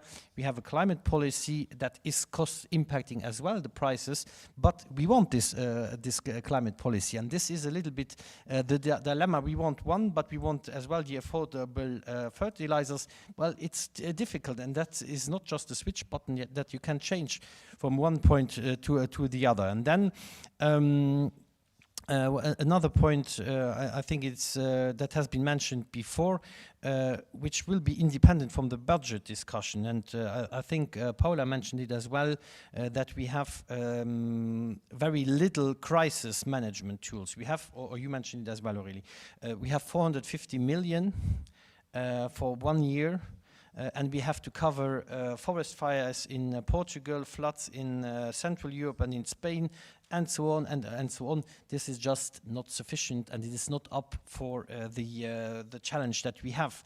And then on the insurance schemes as well, I think that is something we really need to work on together with the European Investment Bank, because there are possibilities to go into these insurance schemes that can really give more certainty, I think, as well to the sector. And then, of course, something that we always have to... If I may, isn't that an individualizing of the risks? If we go into insurance schemes and say the farmer itself has to pay for all the crisis in a way? Yeah, just to understand. But where do you get the money from? Does the rest of the civil society agree to give more to the budget? Then it's fine. If you can convince them, then we go into that direction. But we know that is not going to happen. But here it is a scheme that can be very advantageous to the community, where a big part is not up for the farmer, that can be taken into account there. And then something we have to remember as well, the Common Agriculture Policy has been created over 60 years ago because there were people starving in the European Union, and we were heavily dependent on imports as well, but as well we were losing farms back in time as well, and we needed to maintain, because at the same time it was not rewarding back in time, and that's why there were so little production. But the affordability for the consumers, that is something that we need to take into account. Again, it's again a dilemma, because if you need to make the food affordable and at the same time rewarding, well, it's contradicting in the end. We should work generally as well on the economic development. That will be very important, because as well you have mentioned the market measures from the past, the milk seas and the butter mountains. Well, they have impacted Africa as well, because we were exporting our milk powder heavily, and back in time even subsidized to export it, and it was destroying the markets. And so those markets, those instruments have as well advantages, but as well can have very negative impacts, and that is something I think we always need to consider. And then you have mentioned as well the oilseed and cereal producers, on the percentage, how much they are dependent on the subsidies. If we are dropping this, and this is especially the larger farms, if we would be dropping this, well, this would even increase our dependency on calories then in that sense. So this is also the balance that we have to strike. So it's a very difficult decision and trade-off that you have to make, but if you move into one direction, you might lose on the other ones, and that is something, it is not going to be easy, and with a very limited financial resource. And people that have nothing to do with agriculture say, well, those farmers get way too much money. When you go to the deep of the figures, well, it's not really that much. You mentioned as well the more targeted. The more targeted is in this strategic dialogue report. The agriculture representatives, you mentioned them, I don't have to mention them, are as well member of that, so they signed up for that. Together, it is a consensus, so now we have to deliver on that, and for me, more targeted means that we have to take, and I think we can even speak about capping, because you have some companies, I don't want to call them farmers, they get CAP money, but in the end, it's a huge industrial consortia that have, from the beginning to the end, everything of the value chain in their hands, except for the agriculture workforce that they need to take it in, of course. And then I think the conditions for the agriculture workforce is. So for me, it is very important as well that we speak on this definition of an active farmer.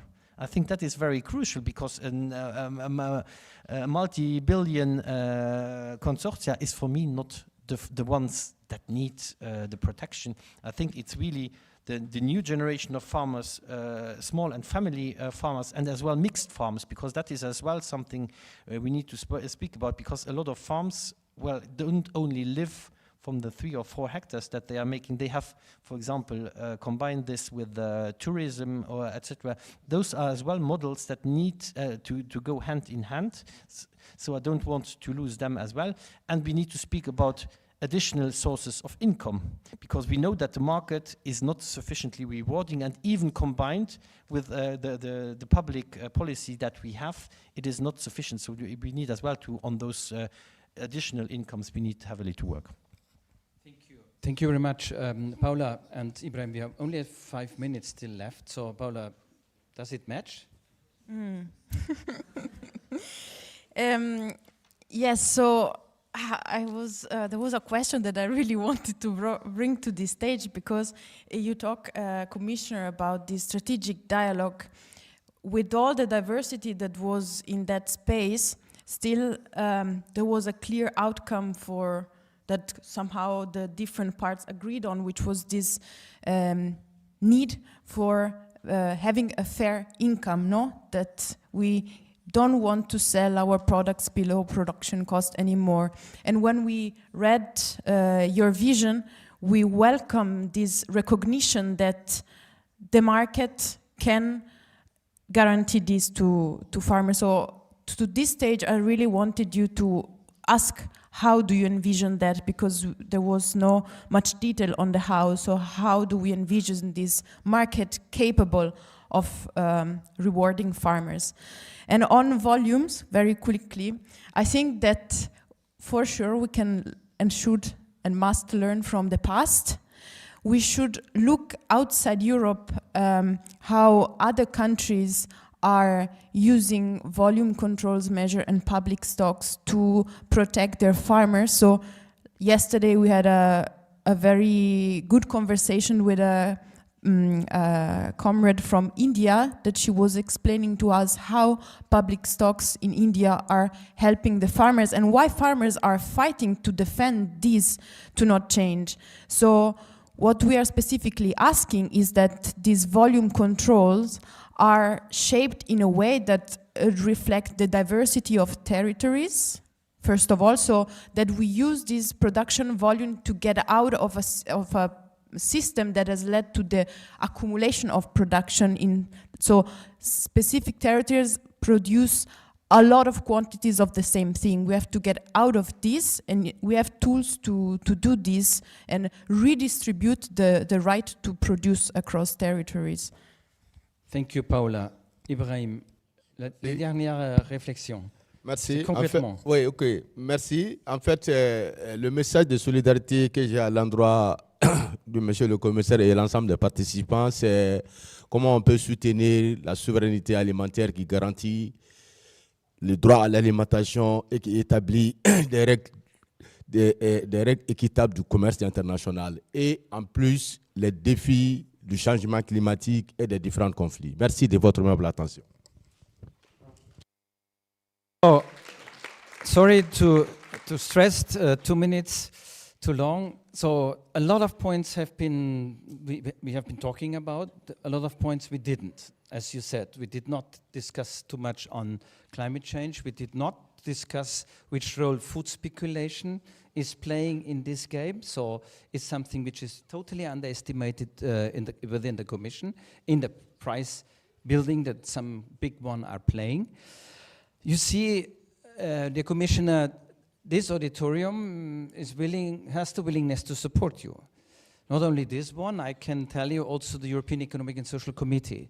You need allies in this fight about the money for farmers. I know that this is not an easy task, especially in the new MFF. What we heard already, it's getting it's getting tougher and tougher. If you need this auditorium, the colleagues here, if you need the European Economic and Social Committee, feel free to call us. We are ready to go to the Commission together if necessary in order to support you. Give a warm hand to these panelists. I think it was an interesting debate. Thank you very much.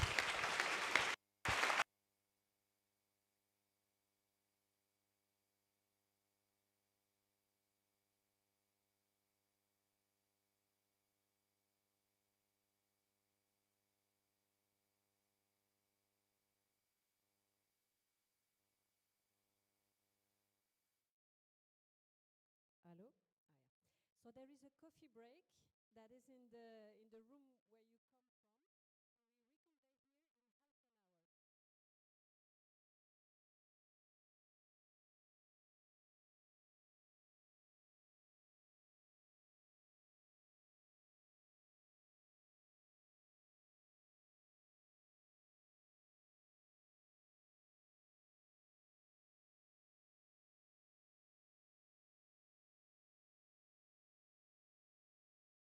So we reconvene here in half an hour.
Hello, hello.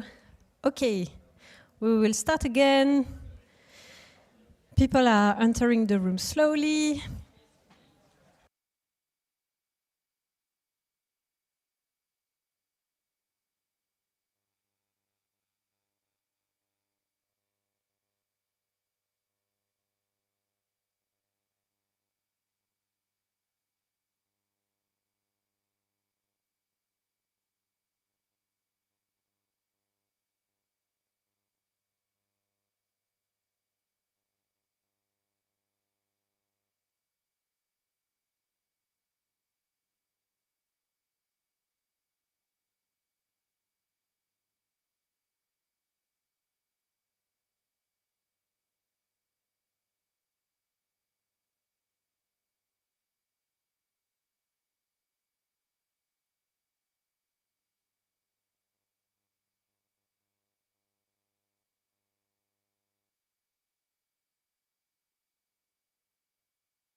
Allô, c'est un message aux interprètes. La présentation de Christophe Alliot se fera en anglais et les slides sont en français.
Hello everyone, I invite you to take a seat so that we give enough time to the panel. I hope you had a good coffee and a good little biscuit.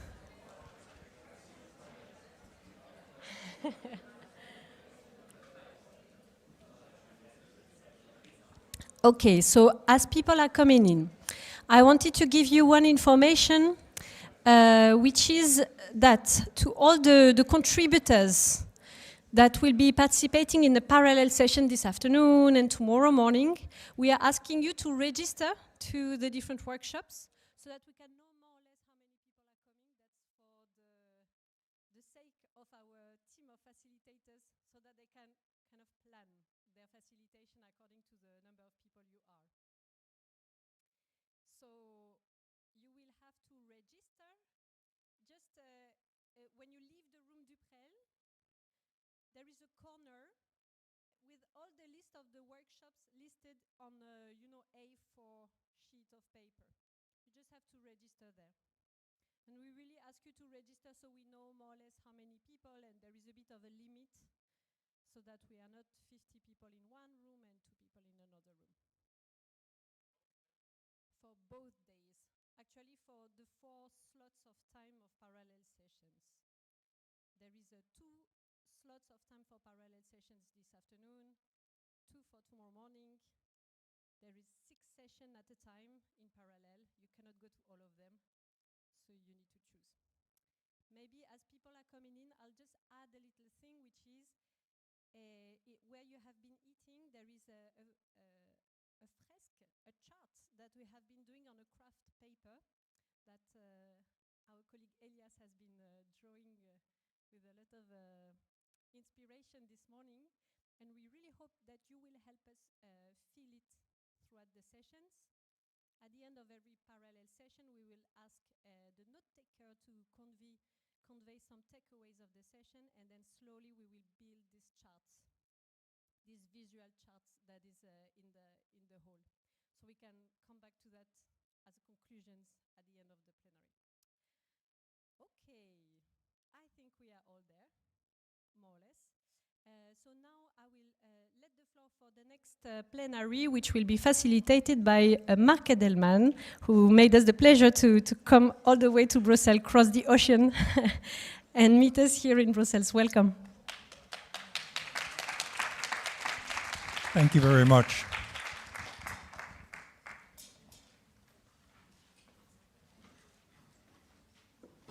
Hello, everybody.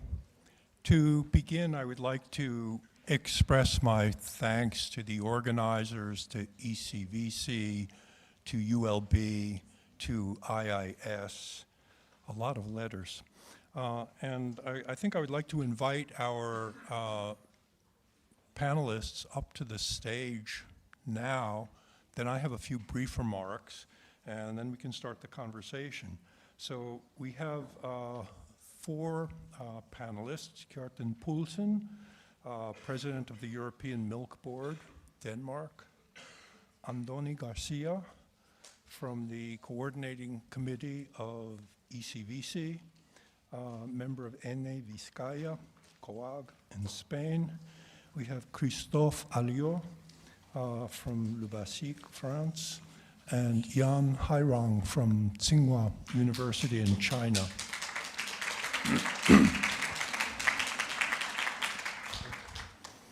So I have some brief remarks. I'm not a specialist on Europe or on the CAP, so I'll talk in some very general terms and touch a little bit on the question of geopolitics, which came up earlier.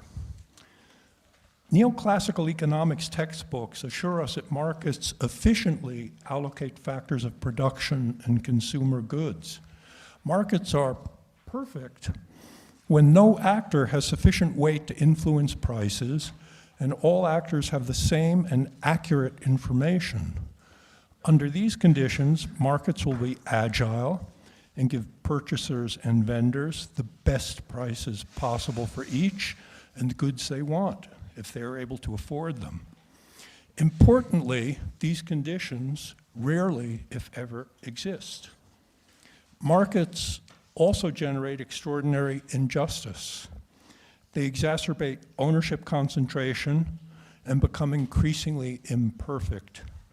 Speculators, financial geniuses, wannabe masters of the universe manipulate markets to the detriment of the smaller, more vulnerable actors. Periodically, these machinations result in calamitous market failures that decimate society with catastrophic impacts on the rights to food, housing, and education, and on planetary and human health. Every society has to resolve the terms of trade between agriculture and industry, or more broadly, between rural and urban zones. This is true no matter how society is organized, whether it is a free market capitalist, a state-controlled command economy under what used to be called actually existing socialism, or a social democratic polity where there is a class pact between capital and labor, or between the state and producers.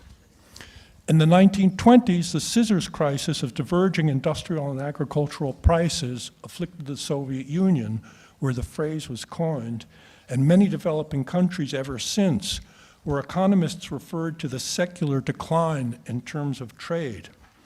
Several decades ago, a Costa Rican farmer explained it to me by pointing to the number of bags of coffee that used to buy a Jeep and the much greater number that this vehicle later cost. Price over cost seems to be the hope of farmers everywhere in the world, but it's a difficult aspiration to achieve. There are many reasons why this is challenging, but market imperfections are always part of it. Monopolies and oligopolies, intermediation, insufficient market intelligence, overproduction, trade dumping, and the absence of supply management, among other reasons. Regulation of markets and negotiation of prices is a central focus of this session. These goals are easier to achieve in much of Europe and in the few developing countries that still have active functioning commodity boards. It is quite a bit more difficult in my country, the United States, or in countries with less state capacity, or where the balance of forces favors those elite sectors that prefer minimal regulation. If small and medium producers are to benefit from the market economy rather than be victims of it, I think it is essential to discuss a broader process of democratizing the economy alongside institutionalized efforts to set prices and provide subsidies of various kinds. What would democratization of the economy include? Certainly forms of ownership, such as various kinds of cooperatives and worker-owned enterprises, credit unions, that might allow small producers to appropriate the wealth that they produce. It might involve gaining greater control over supply chains and appropriating a greater share of the total value added between farm gate and dinner plate. It might also include the partial decommodification of land and other resources. For example, through a mechanism that exists in my country of agricultural conservation easements, a mechanism that preserves land for agriculture and conservation while permanently prohibiting urbanization and similar uses.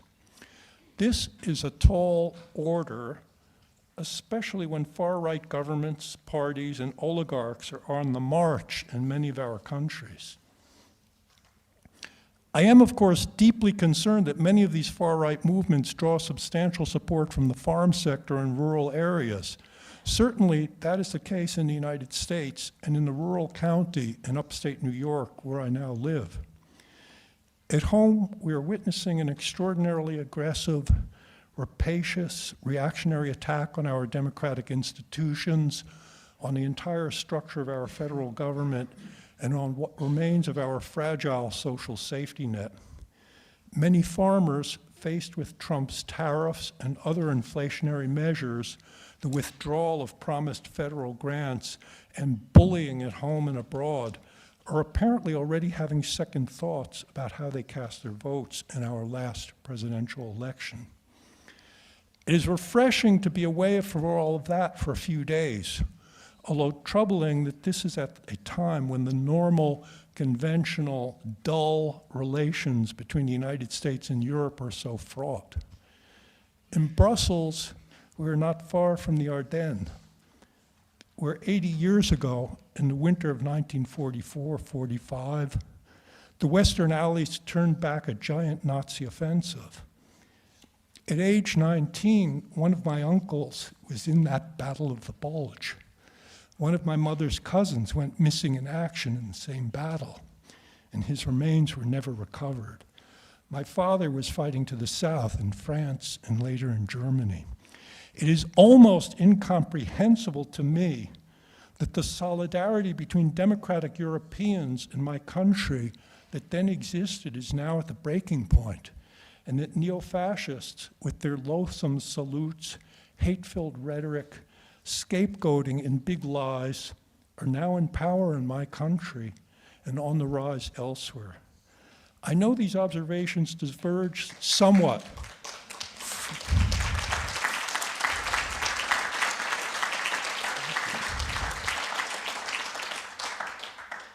Thank you. I know these observations diverge somewhat from the objective of regulation of agricultural markets for the agroecological transition.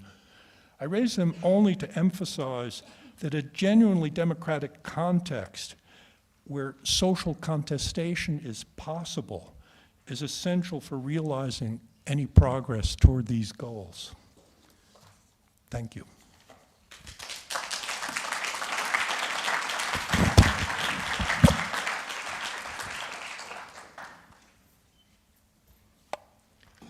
So why don't we proceed in order?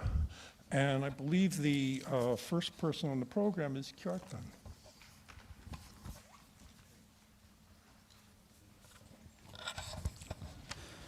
Okay, I think I have some slides to show. So that will come on there. No, it's this one.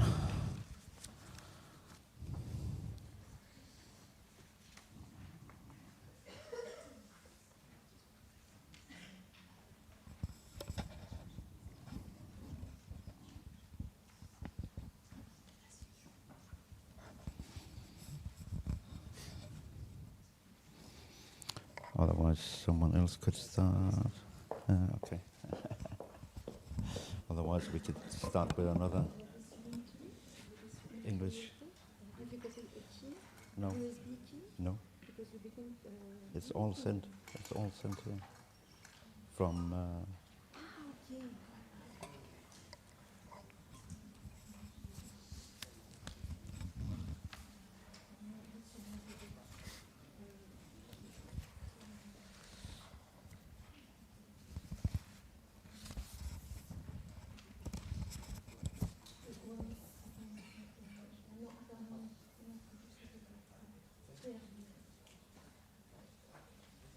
Very good. True. Okay. Yes, thank you. Yes, thank you for having me here. I'm Kjartan Poulsen. I'm the chairman of the European Milk Board.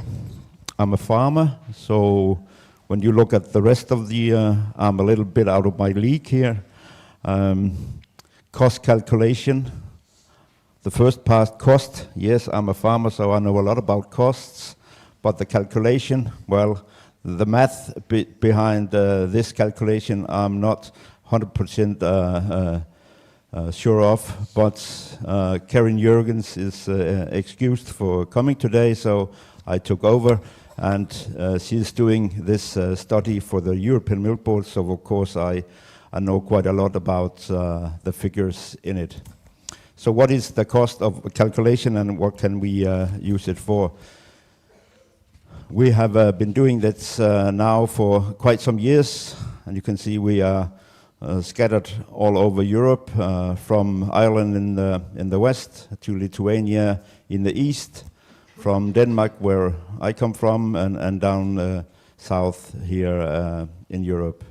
And all over it's calculated in the same way. You can see that we have been publishing this for 10 years. It's not that it's not done in the single countries.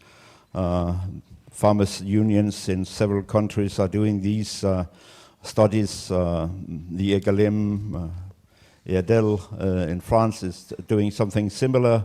But I think what we have tried here is to get the real cost of production, and I'll show you why I think that's correct when I say the real costs.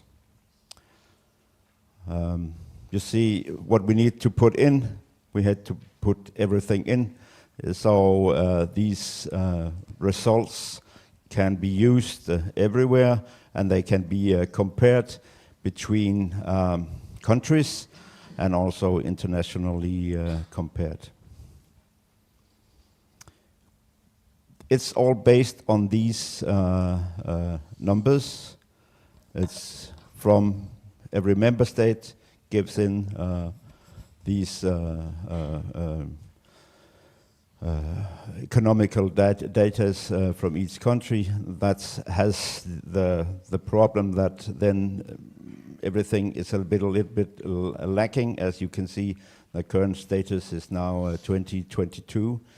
We have tried, or we are doing that, to suggest a price in the future when we look on 2022 up to 2024, and it seems like we are quite good at guessing when we are using this study.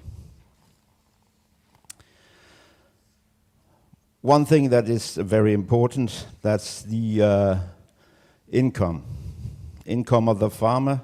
And this is something that we can discuss from now on and to the end of the world. But I don't think that is the most important part.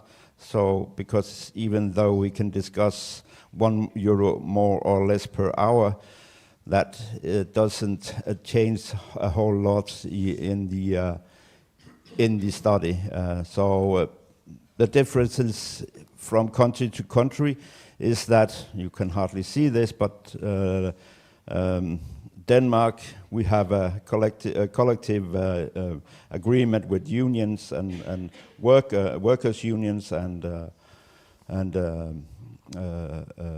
managing unions, and we have agreed on that we put in a farm manager's wage.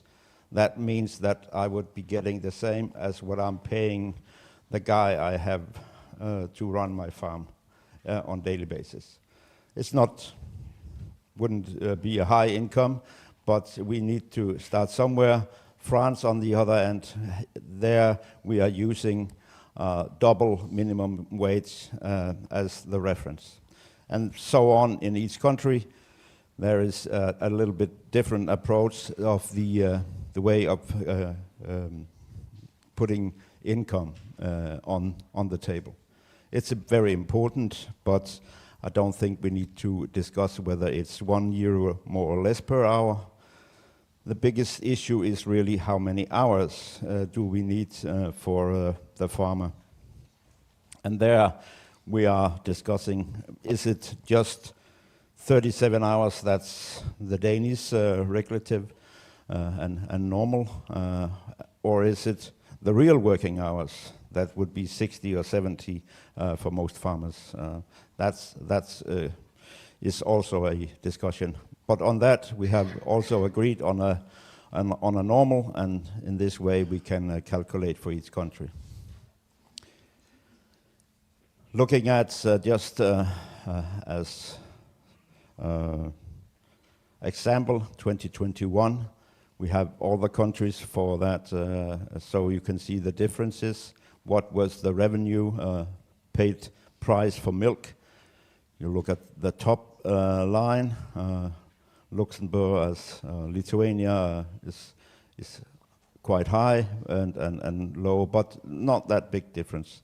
You see the paid costs down under. You see there the difference gets a little bit bigger, and remaining income for the farmer. And sorry to tell you, as a Dane, already there I didn't struck luck, so I have a deficit before I even have to pay my own hours. So on the bottom you see hourly pay that was adequate. Germany is quarterly, they do quarterly calculations, so there we are a little bit closer to on time. And here you see the milk price, and you see the cost calculations, and then you see the price to cost ratio. And again here, even though everyone expects 2022 to be the best year ever, it didn't even get to 100. So we have all years a deficit between price and costs. And then I'm always met with the question, yes, but why do you then continue? Yes, but that is also shown by the Commission, that farming income, if you look backwards, farming income has been less than 50% in average as a workers, industrial workers' wage. So that's how we live. We live on a very, very, very low salary. In Denmark, when you go to a school for farmers, most of the time they put these schools close to a school for nurses or kitchen aides. So in that way, sometimes then these young people have parties at the night, they meet up, and that's why you'll see a lot of farmers either married to a kitchen aide or a nurse in Denmark. And that's how we live. We live on their salary or their cooking. So you see, put in graphic, you'll see this, now it says milk marker index, also something that Karin Jürgens is supplying the Germans market with.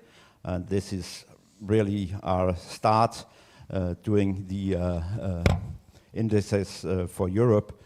But you can see again here, we didn't hit, in all the years, we didn't get above 0 here as in the price versus cost ratio. To have an adequate income, we need to be above this line. So what it is, again, we just use the German, but it would be the same for all countries. You see all the feed, all the things going into this calculation, the board feed, the production on the farm, cost of the livestock, veterinary cost and so on, building and machinery to keep them up to date, energy, contract workers, paid wages and overheads on farming, so paid rent for farmland, depreciation, interest and taxes. And then we take out the value of beef, so we get closer to the milk costs. And then we have this paid cost of milk production with all these above mentioned. Then we have labor costs, and that's meaning family or farmer. Then we have total cost, and then we take out the cap, payments, and then we have the real milk production cost. Then, of course, to keep the farm running, you need to keep it up to date, so that would be put in a net investment. So ending up with the bottom here down there, milk production, including net investments. And this is really what need to be paid. Then we also asked, then why don't farmers get a revenue? That should be here also, but that would be on my line. I would say I need a revenue, but when you ask Karen Jurgens, she's a scientist, and she says you cannot put revenue into a scientific paper, but that is something that you have to find up here in your own time or in the way you buy your feeds or everything. That's where you create that. Otherwise, also the depreciation would be have to be taken out of this calculation if we put in revenue.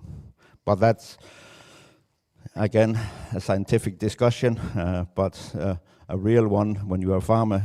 Do you have anything left? If we look at the development here, that's the EU average for these calculations. You see that, again, the shortfall of milk has been loss of 16, 22%, 19%, 20%, 17%, and then we have this year, 2022, +1. That's the first one in our calculations ever where we had this, and I think when we get to 2024, we might see something similar, just around 0. So it's getting better, and I think everyone knows that the milk price at the moment is quite high. The costs have also risen steeply since the inflation, but still it has always been so that being a farmer when there's inflation is better than we have a steady drift, because inflation gives you as a farmer a higher income. If we looks back to the 80s, that was the same. So why is it important? Yes, so we can get a realistic picture of the cost, not just what we put in, but also so we can get a margin for the farmers. It is not, we have to, this discussion about milk price has been going on everywhere, and exactly what we come to, what is fair. Yes, this is what we are showing in these graphs, that this is what's needed if it has to be fair. So we also hear this, costs cannot really be calculated in a biologic farm or on a farm with cows, because there's too many variables.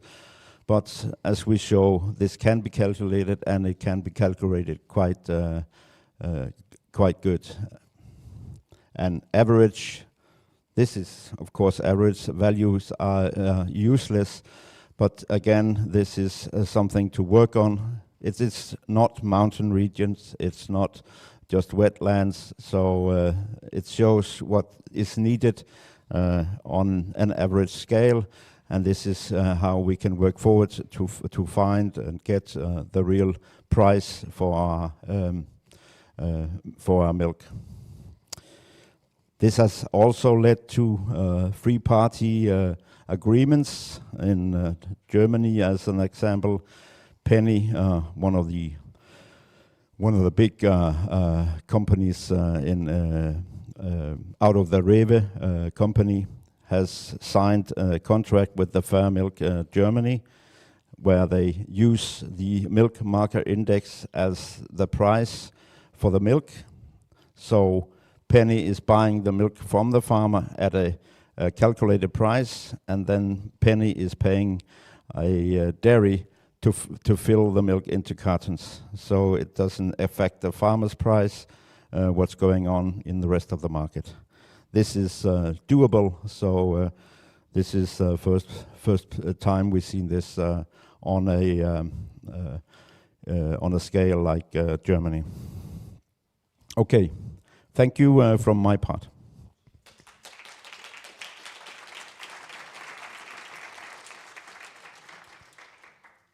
Thank you very much for that fascinating summary about milk prices.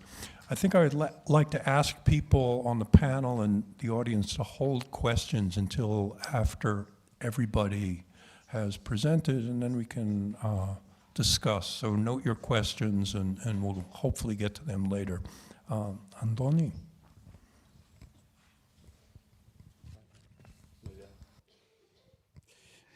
Gracias. Bueno, buenos días, Egunon.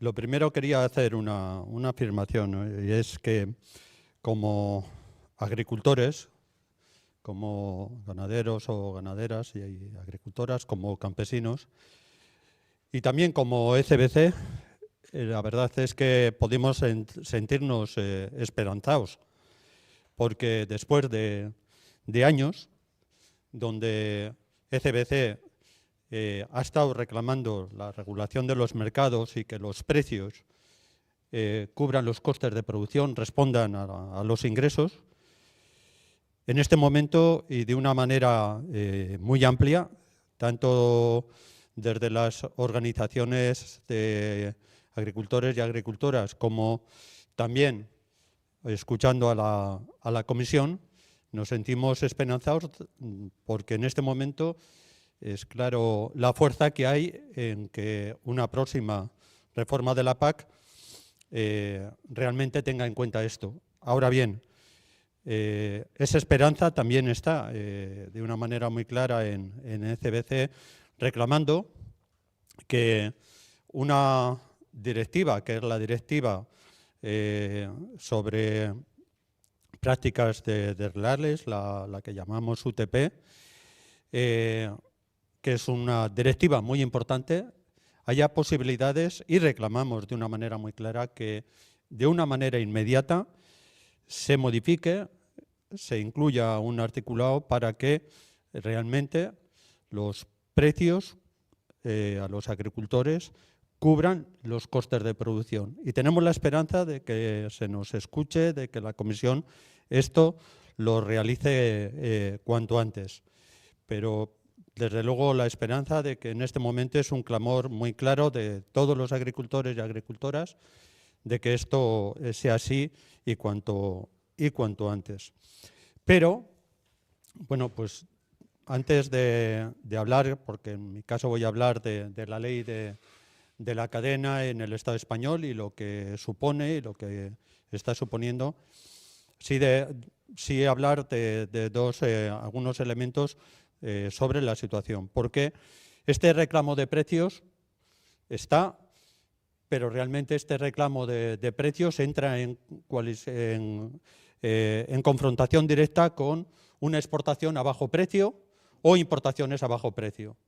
Y esto se tiene que clarificar de una manera muy clara. Si se sigue desregulando los mercados, realmente hay que saber que no va a haber unos precios que cubran los costes de producción y que estaremos jugando a precios bajos como hasta ahora, desregulando los mercados para que, eso sí, esa desregulación a lo largo de los años cause lo que conocemos, y es que realmente el gran beneficiario de los márgenes comerciales ha sido, por una parte, el intermediario, por una parte, los operadores más fuertes de la cadena, y eso siempre en detrimento de los agricultores y del consumidor, porque el margen comercial se ha ampliado para los operadores más fuertes, en detrimento de precios bajos a los agricultores y precios también altos para el consumidor. Con lo cual, cuando hablamos de regulación, y lo hacemos desde ECBC y pedimos que la Directiva Marco sobre Prácticas Desleales, la UTP, se modifique, estamos pensando tanto en el conjunto de agricultores y agricultoras como también en el conjunto de la ciudadanía europea. Y, por supuesto, nuestro pensamiento también está en ese marco mundial de los agricultores y agricultoras, porque pensamos que esto es un derecho, pensamos que hay un derecho muy claro a percibir un precio que cubra el coste de producción. Para entrar en ello, porque más allá de la Directiva Marco sobre Prácticas Desleales, tenemos claro que esto tiene que estar en el marco de una modificación más amplia de lo que es los reglamentos y, por ejemplo, el reglamento sobre la Organización Común de Mercados. Y nos parece que ahora hay algunas propuestas de modificación, pero también pensamos que son insuficientes. No vale con únicamente hablar de fortalecer a los operadores y en ese sentido los contratos de una manera única, sino que pensamos que la regulación debe de comprender directamente el tema de los precios. Bueno, sobre la ley española, la ley de la cadena. Antes de que se produjera esto, teníamos en el Estado español una situación como agricultores que vivíamos una contradicción continua, y es que el consumidor estaba pagando cada vez más por los alimentos y, sin embargo, como agricultores estábamos cobrando cada vez menos. Sin embargo, la acusación de lo que pagaba el consumidor la estábamos recibiendo como agricultores. Y esto lo tuvimos que denunciar con movilizaciones de una manera muy clara desde la organización de COAG, desde las organizaciones de ECBC en el Estado español, COAG en Vizcaya, el sindicato labrego galego, como parte de ECBC, estuvimos denunciando de una manera muy clara, y esto con movilizaciones, pero al mismo tiempo con algo que impulsamos desde el 2008, y es el índice de precios en origen y destino, que lo impulsamos conjuntamente con los consumidores. Son organizaciones de consumidores para denunciar el diferencial de precios que hay entre el origen y destino y cómo se estaba dando un abuso muy claro por parte de esos operadores sobre los agricultores y sobre los consumidores. Bueno, ese índice se sigue publicando al día de hoy, todos los primeros martes de cada mes, impulsado por la COAG, conjuntamente en su inicio con las organizaciones de consumidores. Y esa denuncia de abuso, hoy, y ya desde hace un tiempo, está reconocido que existe, y que en la medida de que no estamos cobrando un precio que cubra el coste y el consumidor está pagando un precio que en muchos casos se multiplica por más de un 500%, pues es muy claro que el abuso de los operadores más fuertes, y sobre todo quien es más fuerte, que es la distribución alimentaria, está ahí, y es algo que debe de cambiar. Bueno, con el tema además de este índice de precios en origen y destino, la ley española, que nace en el 2013, la ley de la cadena, trajo un elemento y es la contratación obligatoria por escrito. Estos contratos obligatorios trajeron a su vez más transparencia y más seguridad jurídica. No tenía en su inicio la ley en el 2013 ningún articulado sobre el tema de los precios, aunque era una reivindicación que estaba ahí. Pero sí se comenzó por establecer unos contratos obligatorios. Posteriormente, y en la reforma de esta ley en el 2021, se ha introducido que estos contratos se tienen que registrar para evitar que se modifiquen sobre la marcha, porque realmente esos operadores tenían la capacidad de modificarlos y por lo tanto hay un registro de estos contratos que evita que se puedan modificar sobre la marcha. Pero un elemento que consideramos vital y que consideramos que es muy importante que se dé a nivel europeo es que la ley del 2021 recoge de una manera clara y además por ley que los precios desde el agricultor hasta el consumidor en cada eslabón de la cadena tiene que cubrir el coste de producción. ¿Qué coste de producción? El de cada agricultor, cada agricultora. En ese sentido, consideramos que este elemento es el reconocimiento de un derecho, del derecho de los agricultores y agricultoras a tener un precio que cubra nuestros costes. Y la ley española introduce este capítulo muy importante que consideramos que es el que se tiene que ampliar a través de la modificación de la Directiva Marco sobre prácticas desleales.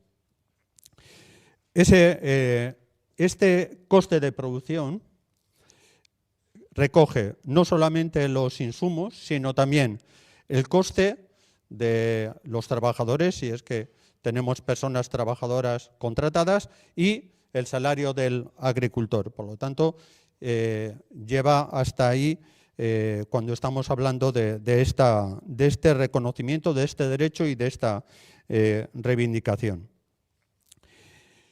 Para que esto se cumpla, y en principio, una vez que la ley te reconoce este derecho, y es qué instrumentos acompañan a la ley española.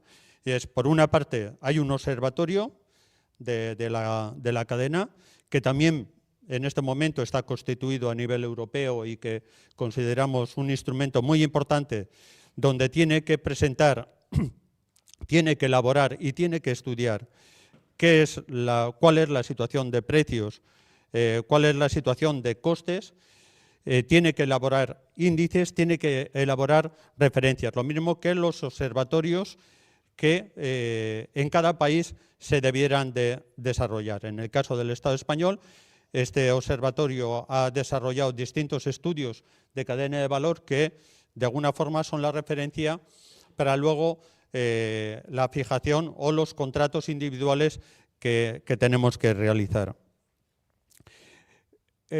Cuando hablo de precios siempre estamos hablando de el precio individual a los agricultores y agricultoras. No estamos hablando de precios colectivos, aunque estamos reclamando que los observatorios generen referencias colectivas.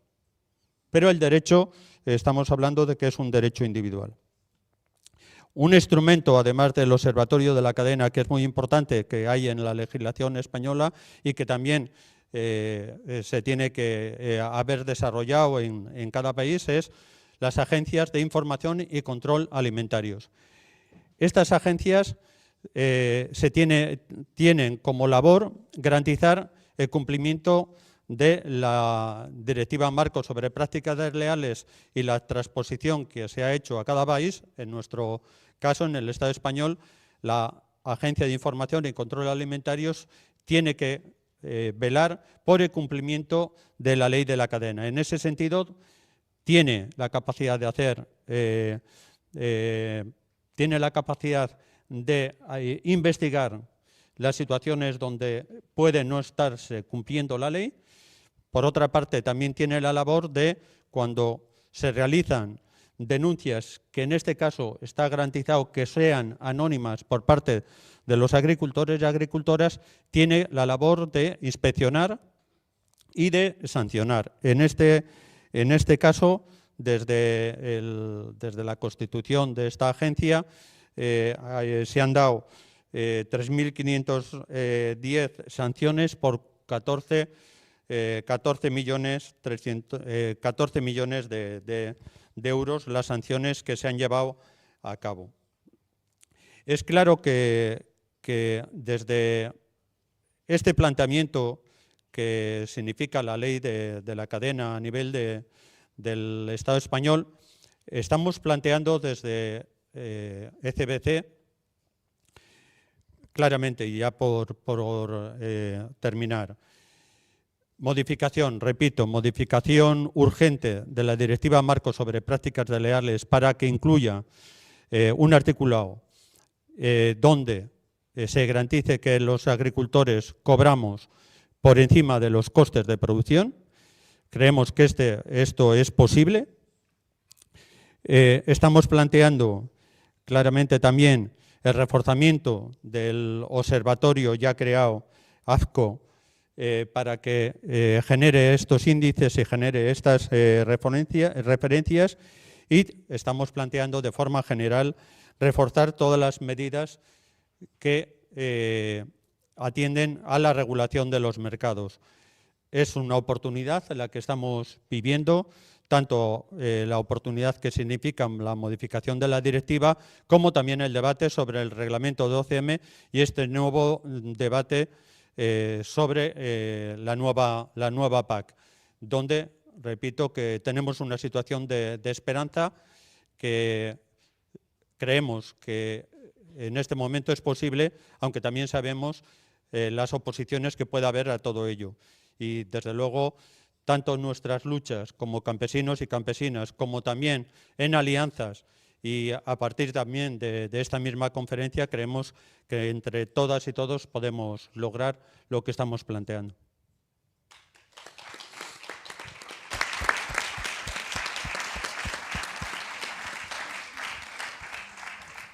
Muchas gracias, Andoni. One of the things I want to come back to after everybody has finished, on the one hand, we have a very pessimistic first presentation where the costs of production are higher than the prices. And on the other hand, we have heard now about the legal norms that suggest that that should not be taking place. So that discrepancy, I think, would be very important to unpack a bit further. But now we will hear from Christophe.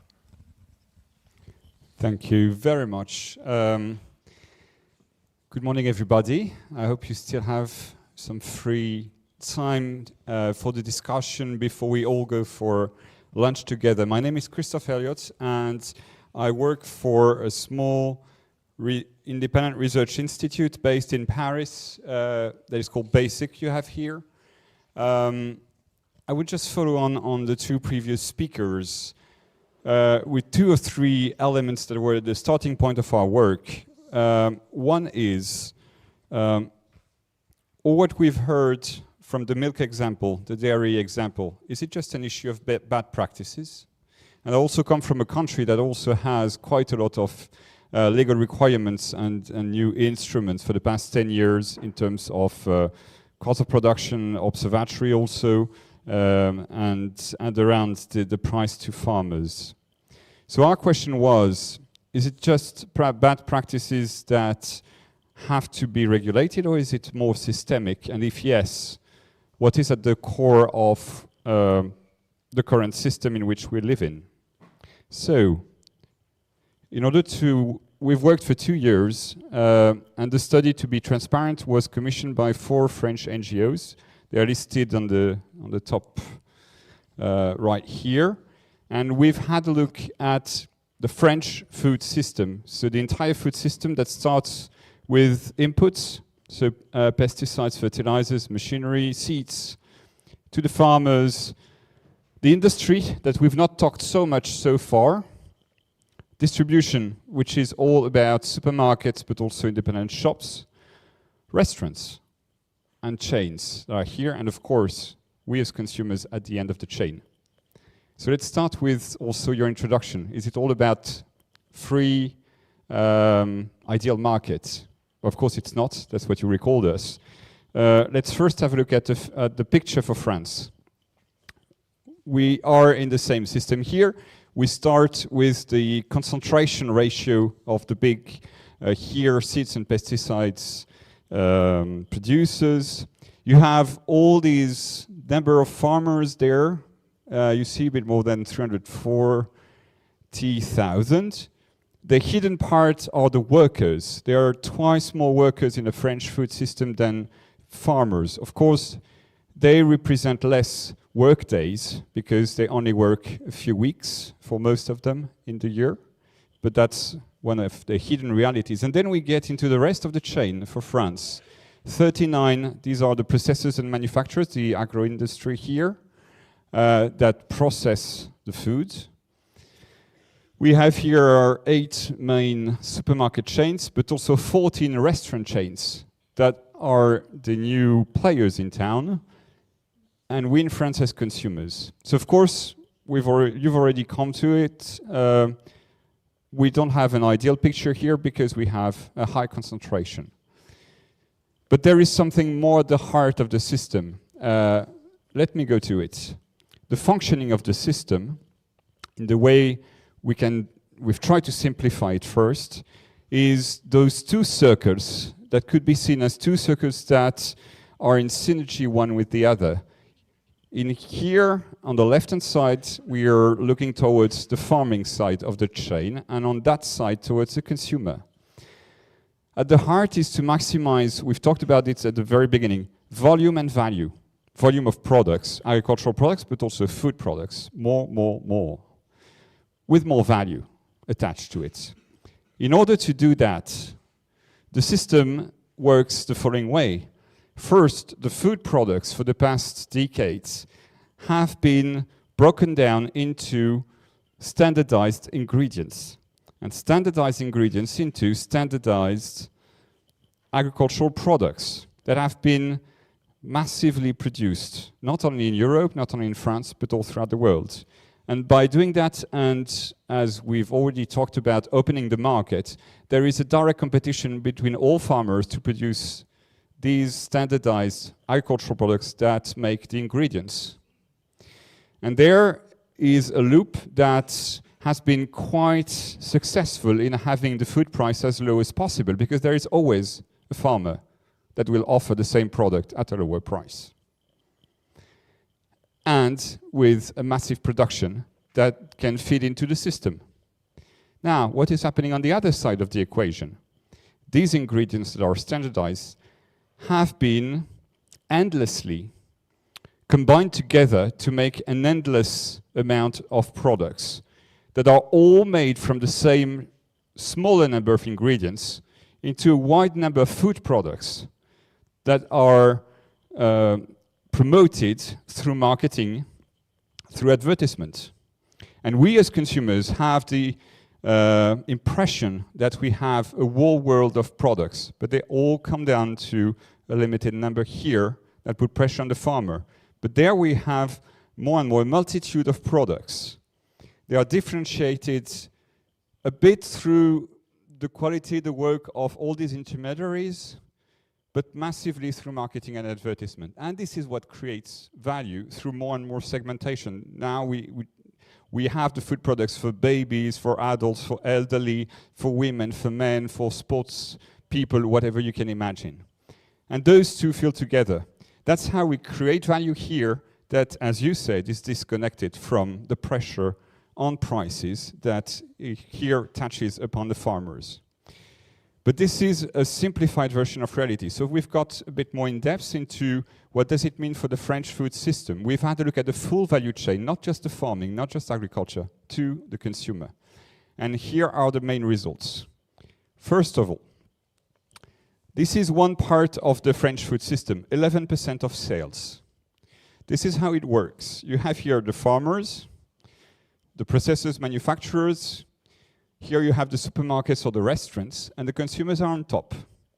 Here, at each level, you have the way the bargaining is made, how prices are negotiated. It's not about the level of prices, how they are fixed. Here, there, and there. It's all in orange. What does it mean? This is competition-based pricing. The price somebody gets in here is simply based on the best available price on the competition, the lowest possible. This is orange because at every stage of the chain, in this setup, nobody covers the cost. Or a very, very limited number of actors, of farmers, processors, or supermarkets that have the model that maximizes the volume with such an efficiency that maybe very, very limited can be here successful. But for more than 90%, there's no money to be made in here. That's 11%. And on the consumer side, those are the lowest prices. You know, the stoppers, the lost sellers that you get into the supermarkets. This is where the supermarkets are making the big competition amongst themselves. This is how they attract consumers with those ones. And by the way, those products are the one for the people that have the less income in our countries, so consumers that are bound to buy these products. 11% only, so maybe you would say that's okay. Now, let's go to the second one. And that's where the big problem begins. What do we have on top? The best sellers. They're also the ones where supermarkets or the restaurants are competing harshly to say, come to my store, it's going to be cheaper. That's the Nutella, that's the Coca-Cola. A very limited number of products that are very, very successful. The supermarkets or the restaurants do not make money on that. But here this is green. This is no more competition-based. This is value-based. In here, the manufacturers, the brands, are strong enough to say, this is value, and you need to pay me for this value. And they more than cover their costs. This is the heart of the system on which they are making profits. And on the farmer side, well, same ingredients, same agricultural products, same price. This is where the money is made. And this is anything but something that has a low price, not for consumers. This is not cheap at all. It seems cheap because supermarkets are making a big competition on that, but not the industry people. 36% of sales. That's the big heart, one of the hearts of the system. One plus the other, almost half of all food products sold in France are into these two categories. So what's the rest? Well, the rest, here we are. Well, on the rest, the supermarkets or the restaurants are making quite a lot of margin because they are losing here. If you take a supermarket, they attract us by these or these products, either the lowest possible price or the best sellers that everybody wants to purchase. But 90% of the number of items sold in the supermarkets are all the rest. So they attract us, and then they try to sell us that. You know, for those that have kids that are in the alleys and say, I would like also this one and this one. Here we are. This is a lot more profitable. This is where you have the private label, the brands of the supermarkets. What about that part? Well, if you are a small and medium enterprise, you're not in a good shape. You have to abide by the rules of the supermarket. If you are a bigger company, especially multinational, there you can get also money. So when you're a multinational company, you get money here and there. Maybe you'll make a little bit of this, but mainly that. And if you're a supermarket, you compensate the loss in here with that. The farmers, here they are. Same ingredients, same agricultural products, same on everything, so same price. Now, if you take all of that together, that's 92%, so that's not 100%. That's what we called the undifferentiated value chains. So the good news is that there are differentiated value chains, but only 8%. That's a beginning, but that's very small. One is 5% where you could have green all along, which means that's exactly your example, every stage in the chain can cover their costs and get a proper price for their work. And that means there is a differentiation. That's the end consumer knows where this comes from, both on the side of the agricultural side, also the industry. There is traceability in here. This is linked to organic, this is linked to denomination of origin, this is linked to fair trade, but not 100% of organic, not 100% of origin products, not 100% of fair trade falls in there. Because you need to have the structure in which you will really have the value at the end that is paid to every stage in the chain. And there is a newcomer in town, which is this one. These are the examples of the private labels, and especially the discounters, the Lidl and Aldi, but also the others, types of products that are also organic, also linked to origin. And they propose it to the consumer by reducing as much as possible the part in the middle of the chain. And they remove marketing, R&D, whatever you want here, so that they can make it 20-30% less to the consumer. But at the end of the day, this is once again into the spiraling effect that there is always a lower price to get somewhere. So that's the ambivalent part on this part of the value chain, because it continues the story that we should, as consumer, go to the lowest possible price, which is nonsense. It's about who's getting what. Now, that's for the bigger picture. Based on that, what we've done is looked at the impacts. So we've used the donut approach that you might know, that is linked to strong sustainability, that looks at planetary boundaries in green, climate, air, biodiversity, water, soil, the non-renewable resources and waste, but also the social and economic thresholds around health, working conditions, decent living income, equity, cohesion, you have all the rest. We'll look at it to say, where are we at the moment? Well, the functioning that I was describing earlier is leading to everything in here being red. We are not abiding by the planetary boundaries, we are just overshooting all of them, and we're not respecting a single part of the purple part on the socio-economic. We are far beneath the threshold. So this is not working. We have a system where money goes to a small amount of actors for big impacts for the society and the environment.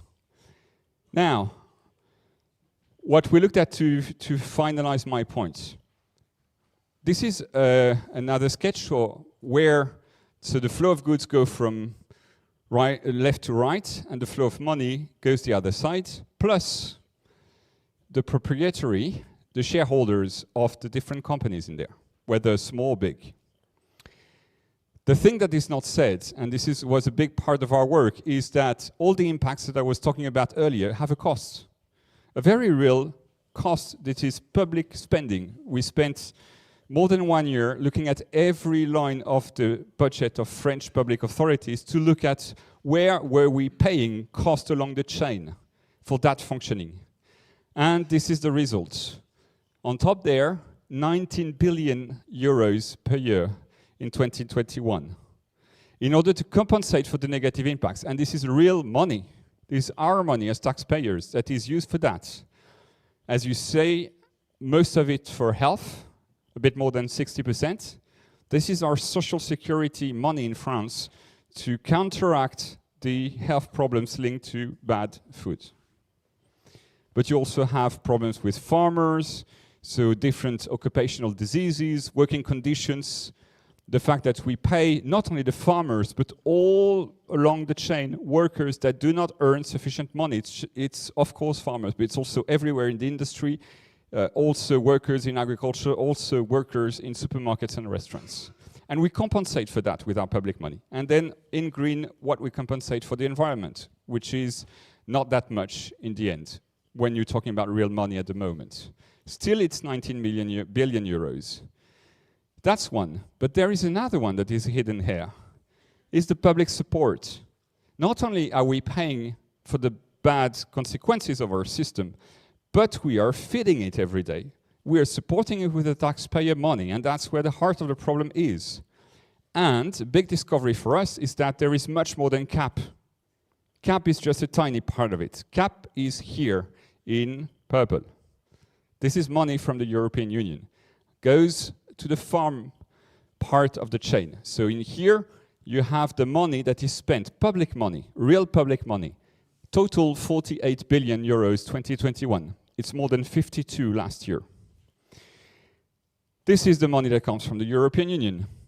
This one, all this comes from the French state. And that's much more than CAP. But it is hidden.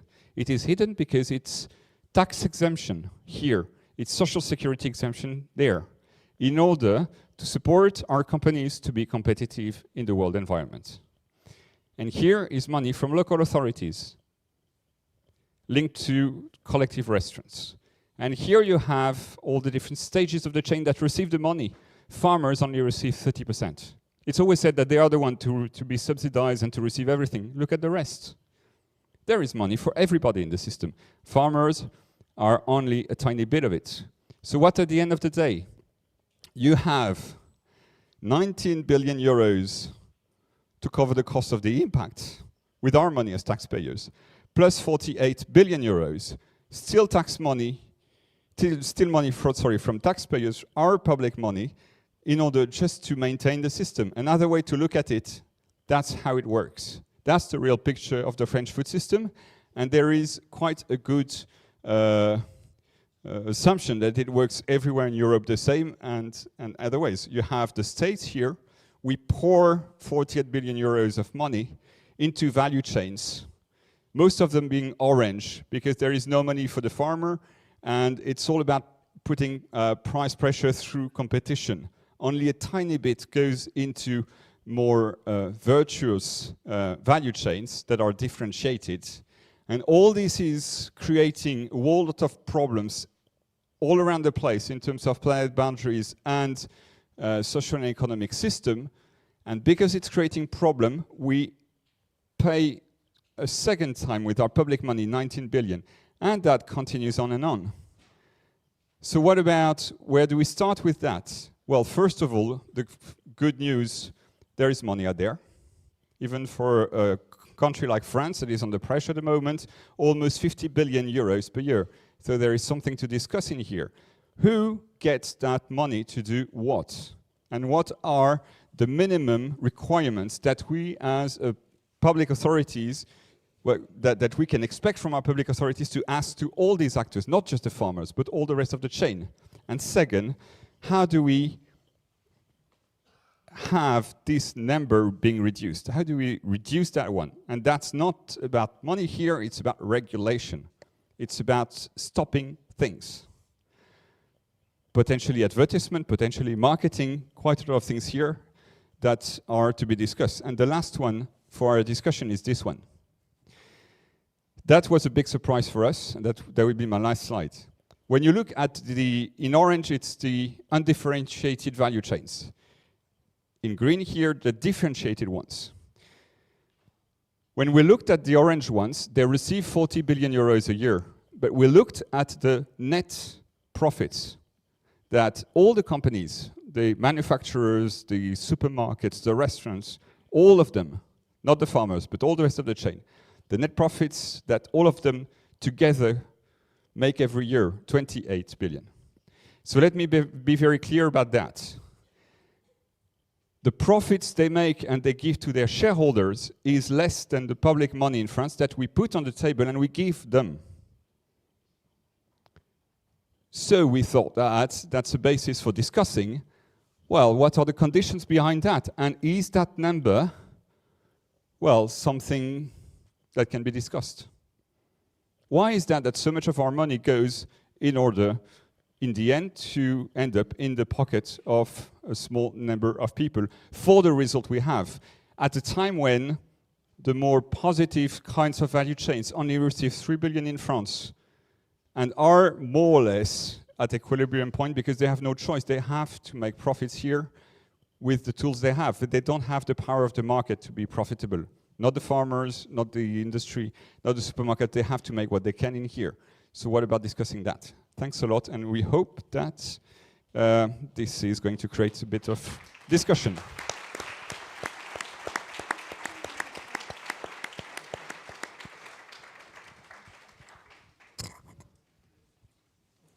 Thank you very much, Christophe. Now we'll hear from Jan Hairong. All right. Well, I very much thank the organizers for inviting me to be here, and I've already learned a lot from my fellow panelists.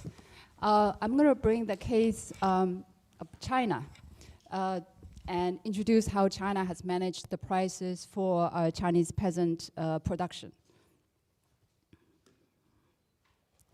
A little bit of background, because China, I'm going to take the issues a bit historically. So I'm going to go to, which is with one slide, about before the market reform in China. So this is in the Mao period, or Mao era socialism, when China still had collective farming. And during that period, it's a government-managed purchase and sales. So all the produces produced by the peasantry will be purchased by the government at government fixed prices and will be sold through the distribution chain to the consumers. So that was established in 1953. Now, the mainstream academic view, it may not be the mainstream popular view, but it's a mainstream academic view today, is that the whole system with the government-managed purchase and sales is a extraction from agriculture for industrialization. So they see the system as extraction and exploitation. So basically, they present a very negative view of that period, which of course legitimizes the market reform later on. But the non-mainstream view, which I happen to take, is that if you actually see these table from 1950 to 1977, agriculture taxes vis-a-vis government spending on agriculture, you can see that around 1972, despite the agriculture contribution to national economy through taxes has been remaining more or less the same, has not grown. But the government spending, in fact, the government spending has been actually grown quite significantly. So here, I will not say that the whole process is just one-way extraction. In fact, the government spending has grown, and also in terms of irrigation, in terms of other support for cooperative production, all of this have grown. So in a way, there is something to be said about the relationship between agriculture and industry, the relationship between the peasantry and the workers. There is some kind of feedback and reverse transfer going on.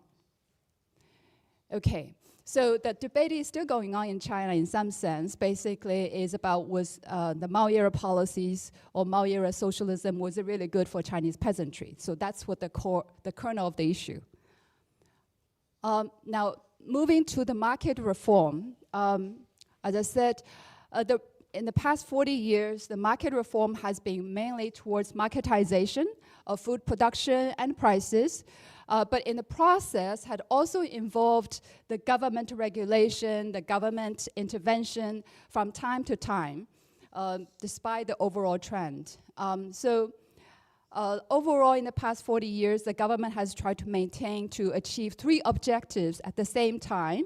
One is to have high-level food production, that's for food security, and to have stable food prices, which is for overall national economy, not just for the rural economy, but also for the national economy as a whole. And 3, to increase in rural income. And this is for social stability and also for rural revitalization, which was introduced in 2014. Now, the 3 objectives, all of these were trying to be achieved in the market dynamics. So as you can expect, that the 3 objectives do not always coincide, and there will be contradictions and tensions along the way. So I'm going to give you sort of an introduction of what happened in the process. Between 1978 and 1982, basically, disbanding of the rural communes and the decollectivization, and the government had increased, in fact, the purchase price of agricultural products by 20 to 50% in 1979 in the following few years. And that really increased rural income. And also, by doing so, they're bringing the peasant support for rural reform. And, but it created a new problem. That is, because the government spent a lot more in terms of purchasing from the peasantry, winning their support, that had created a lot of physical burdens for the government. And also they found there's inadequate, because there's more food production, there's inadequate storage facilities for the increased food production. So when they faced the new problems, that was seized as an opportunity to push for marketization. So 1986 to 1996, the government introduced dual track system, which means there's a government track and government price. There is also market track and market price. So the products, the agricultural products, may be sold through contract to the government, but if you have extra, you sell it to the market. So there are two prices. It creates a problem of, in the process, the government is trying to do less with the government purchase, trying to reduce the government side of the track. By doing so, of course, they actually discouraged peasant production for about 5 consecutive years, which means the general food production in China had declined for 5 years. And then the government had to respond to that by putting more intervention through contract. But when they do that, then it creates a loss on the part of the state agro companies, which is responsible for purchasing from the farmers. So you can see the actors, they do not share the same interests now because of the marketization process. So by 1993, the government responded to these problems by complete liberalization of the food prices, and by 1996, complete ending of the dual track. So now everything is on the market. So the rural people responded by, well, they're facing the difficulty of actually selling their products. The problems that you face, the prices they fetch cannot actually compensate for the cost. That's also happening in China. So the government now realizes that the peasant-dominated agriculture should not be completely marketized. So in the 1990s, responding to that recognition, the government introduced government protection price. And then there is also a governor's responsibility for provincial food security. So previously, food security is all on the national government, but now each provincial government is responsible for food security of their own province. And for each city, the mayor is responsible for food security in terms of vegetables and meat. So the production price was set by the government as a safety net measure. But that provided incentive, certainly, for food production. But it narrowed varieties of crops grown, because the government protection price is only for certain crops, not for all the crops. So that is a problem. So it increased protection and created a gap between domestic price and international price. By 1990s, China was already trying to negotiate for joining WTO. And of course, with the price, domestic price getting higher, it also created loss for government agro companies. So by 1998, then the government responded to the problem by reducing the policy coverage of the planting areas and the crop varieties. So the policy does not cover as much as previously. And that led to the disincentive again for food production on the part of the Chinese peasantry. And then that's followed by 4 years, consecutive years of decline in crop production. So you can see the pattern comes again of problems between the marketization and incentives for producers. So by 2004, the government responded to the problem by further marketization. By now, they introduced lowest price protection for rice and wheat, only for rice and wheat, just only two main staple food. So that was announced, but this lowest price protection was announced before the sowing season. And then if the market price were to fall below the lowest price, then the government companies will step in and they will purchase the produce at the lowest price set by the government. But if the market price is above the lowest price, then the government will not do anything. Okay. So the result is there is increased crop production and there is increase in rural income. So that's sort of solved the problem early in 1990s. But the problem is there's a spike in import. And that has a very big impact. By that point, China joining WTO in 2000. So that's forcing a lowering of price in China itself. So that's making lowest price protection not so effective increasingly. Especially with regard to soybeans, because the import of soybeans dominate 80% of Chinese market. That's making Chinese farmers very difficult in selling their own soybeans produced in China. So by responding to that problem, after 2008, there's a temporary support policy similar to lowest price protection for soybean and maize in China. So that has certainly benefited soybean growers, but it created a problem because the huge import coming to China, which the imports were mostly used by industries. So you also have domestic producers, farmers producing soybean. So how do they manage this? A lot of the domestic produced soybeans goes to the government storage, purchased by the government, while the imports were used by the industry. So on the one hand, you have huge imports. On the other hand, you have a huge storage of domestic soybeans being stored over there. So that certainly is a problem. And then so by 2014, they responded to that problem by setting up benchmark price for soybeans. So they abandoned the temporary support by using benchmark price, which means that the benchmark price was calculated by the government. One is a cost of production plus a reasonable profit. So that's the benchmark. But if the market price is above the benchmark, the government will not do anything. But if the price is lower than benchmark, then the government will subsidize the producers the gap between the market price and the benchmark price. But at this point, the government agribusiness, they do not step in. They do not do the purchase. The farmers are still expected to sell their products at the market. So that's a very, very big difference from before. Because before, the government agribusiness will step in and do the purchase. Now they don't do that. So 2016, for maize, they introduced the producer subsidy for maize growers, and in 2017 also for soybean they provide producer subsidy for soybean. So basically, the subsidy is a market price. You sell it at market price, but the government gives you some subsidy based on your planting area. So basically, if you compare 2016 and 17 to 2014, there is more marketization and less subsidy for producers. So let me quickly conclude. On the whole, there's the general trend of increased marketization, but punctuated whenever there's a problem.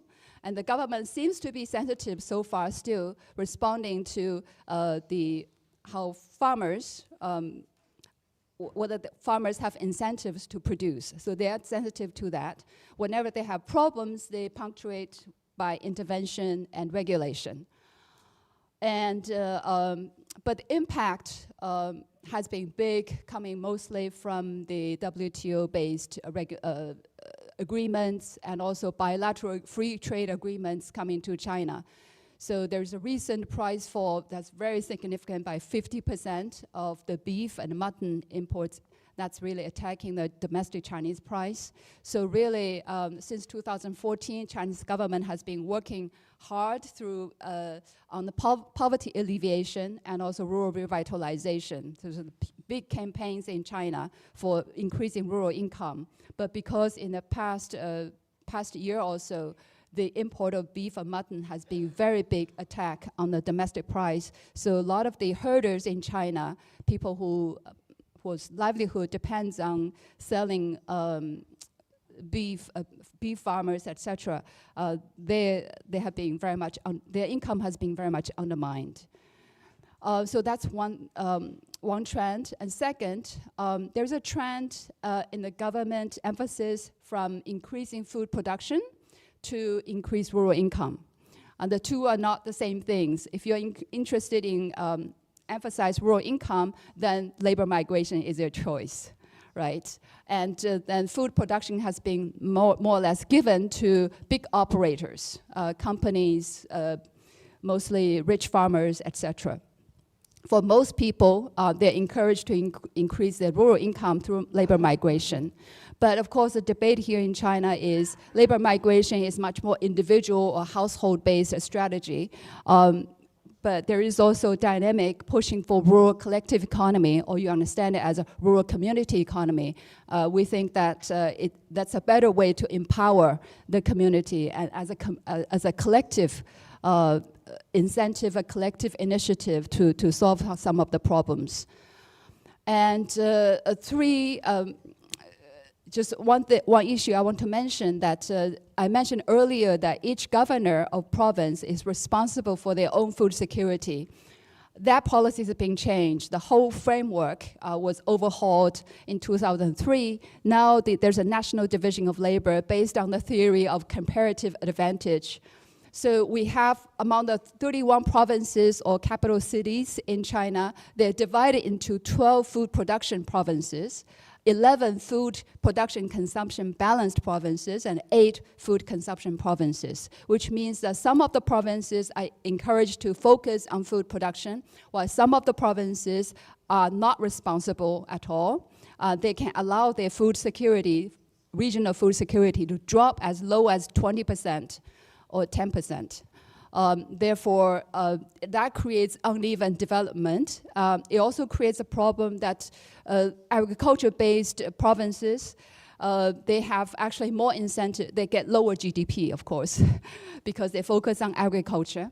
And therefore, a lot of the local governments have a lot of incentive in converting farmland for industrial and other purposes in actuality. So what happens is some of the 11 food production consumption balanced provinces, they're losing their balance. They are changing into consumption areas. So that overall, the whole policy design itself is not good for food security.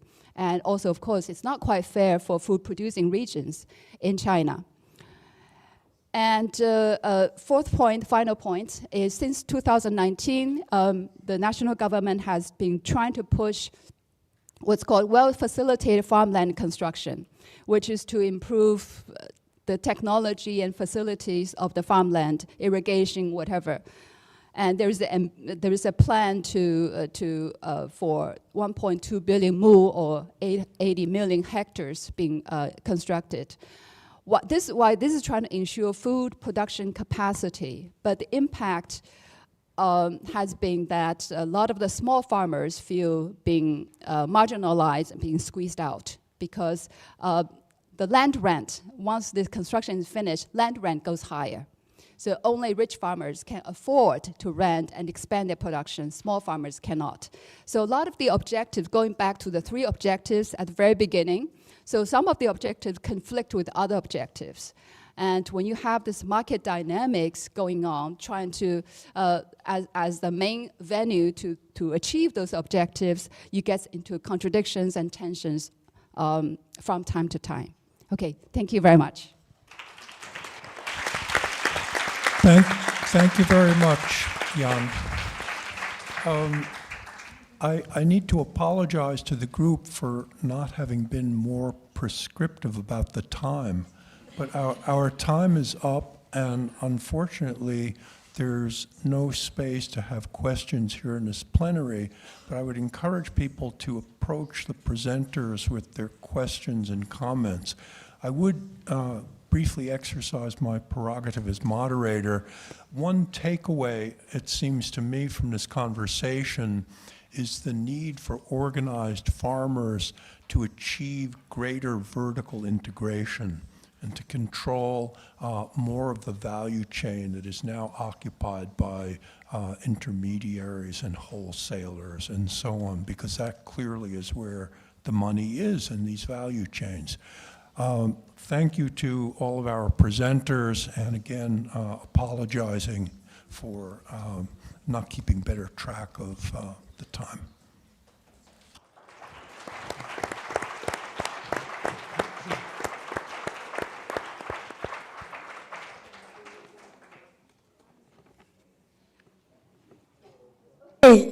sorry. So now we are going to not a protest, but to the food, to the lunch, which is served on the room that is just on the side, just like the coffee break. I just want to remind you that you need to register to the parallel sessions. There will be a lot of help for the facilitator. The second thing I want to tell you is that there is an easier Wi-Fi password. Everybody will be happy of that because it was a bit messy. So I think the password will be written in the main hall, so you will be able to find it. Yeah, I'll not tell it now. I want to remind you that there is a group photo that will take place at 2. So bring your best smile, and we meet in front of the building K. I have no idea where that is. But at 2, I guess we'll create a movement towards the stairs of building K. There will be a nice sun, so we look forward to having you there. And the last thing is the reason why I have this board with me. So at 2:30, we will split to go to the different sessions, to the different workshops. And therefore, you have to check in which room is your workshop. It's all across the building. It may be in the 15th floor. So therefore, we have created these little boards with the names of the rooms.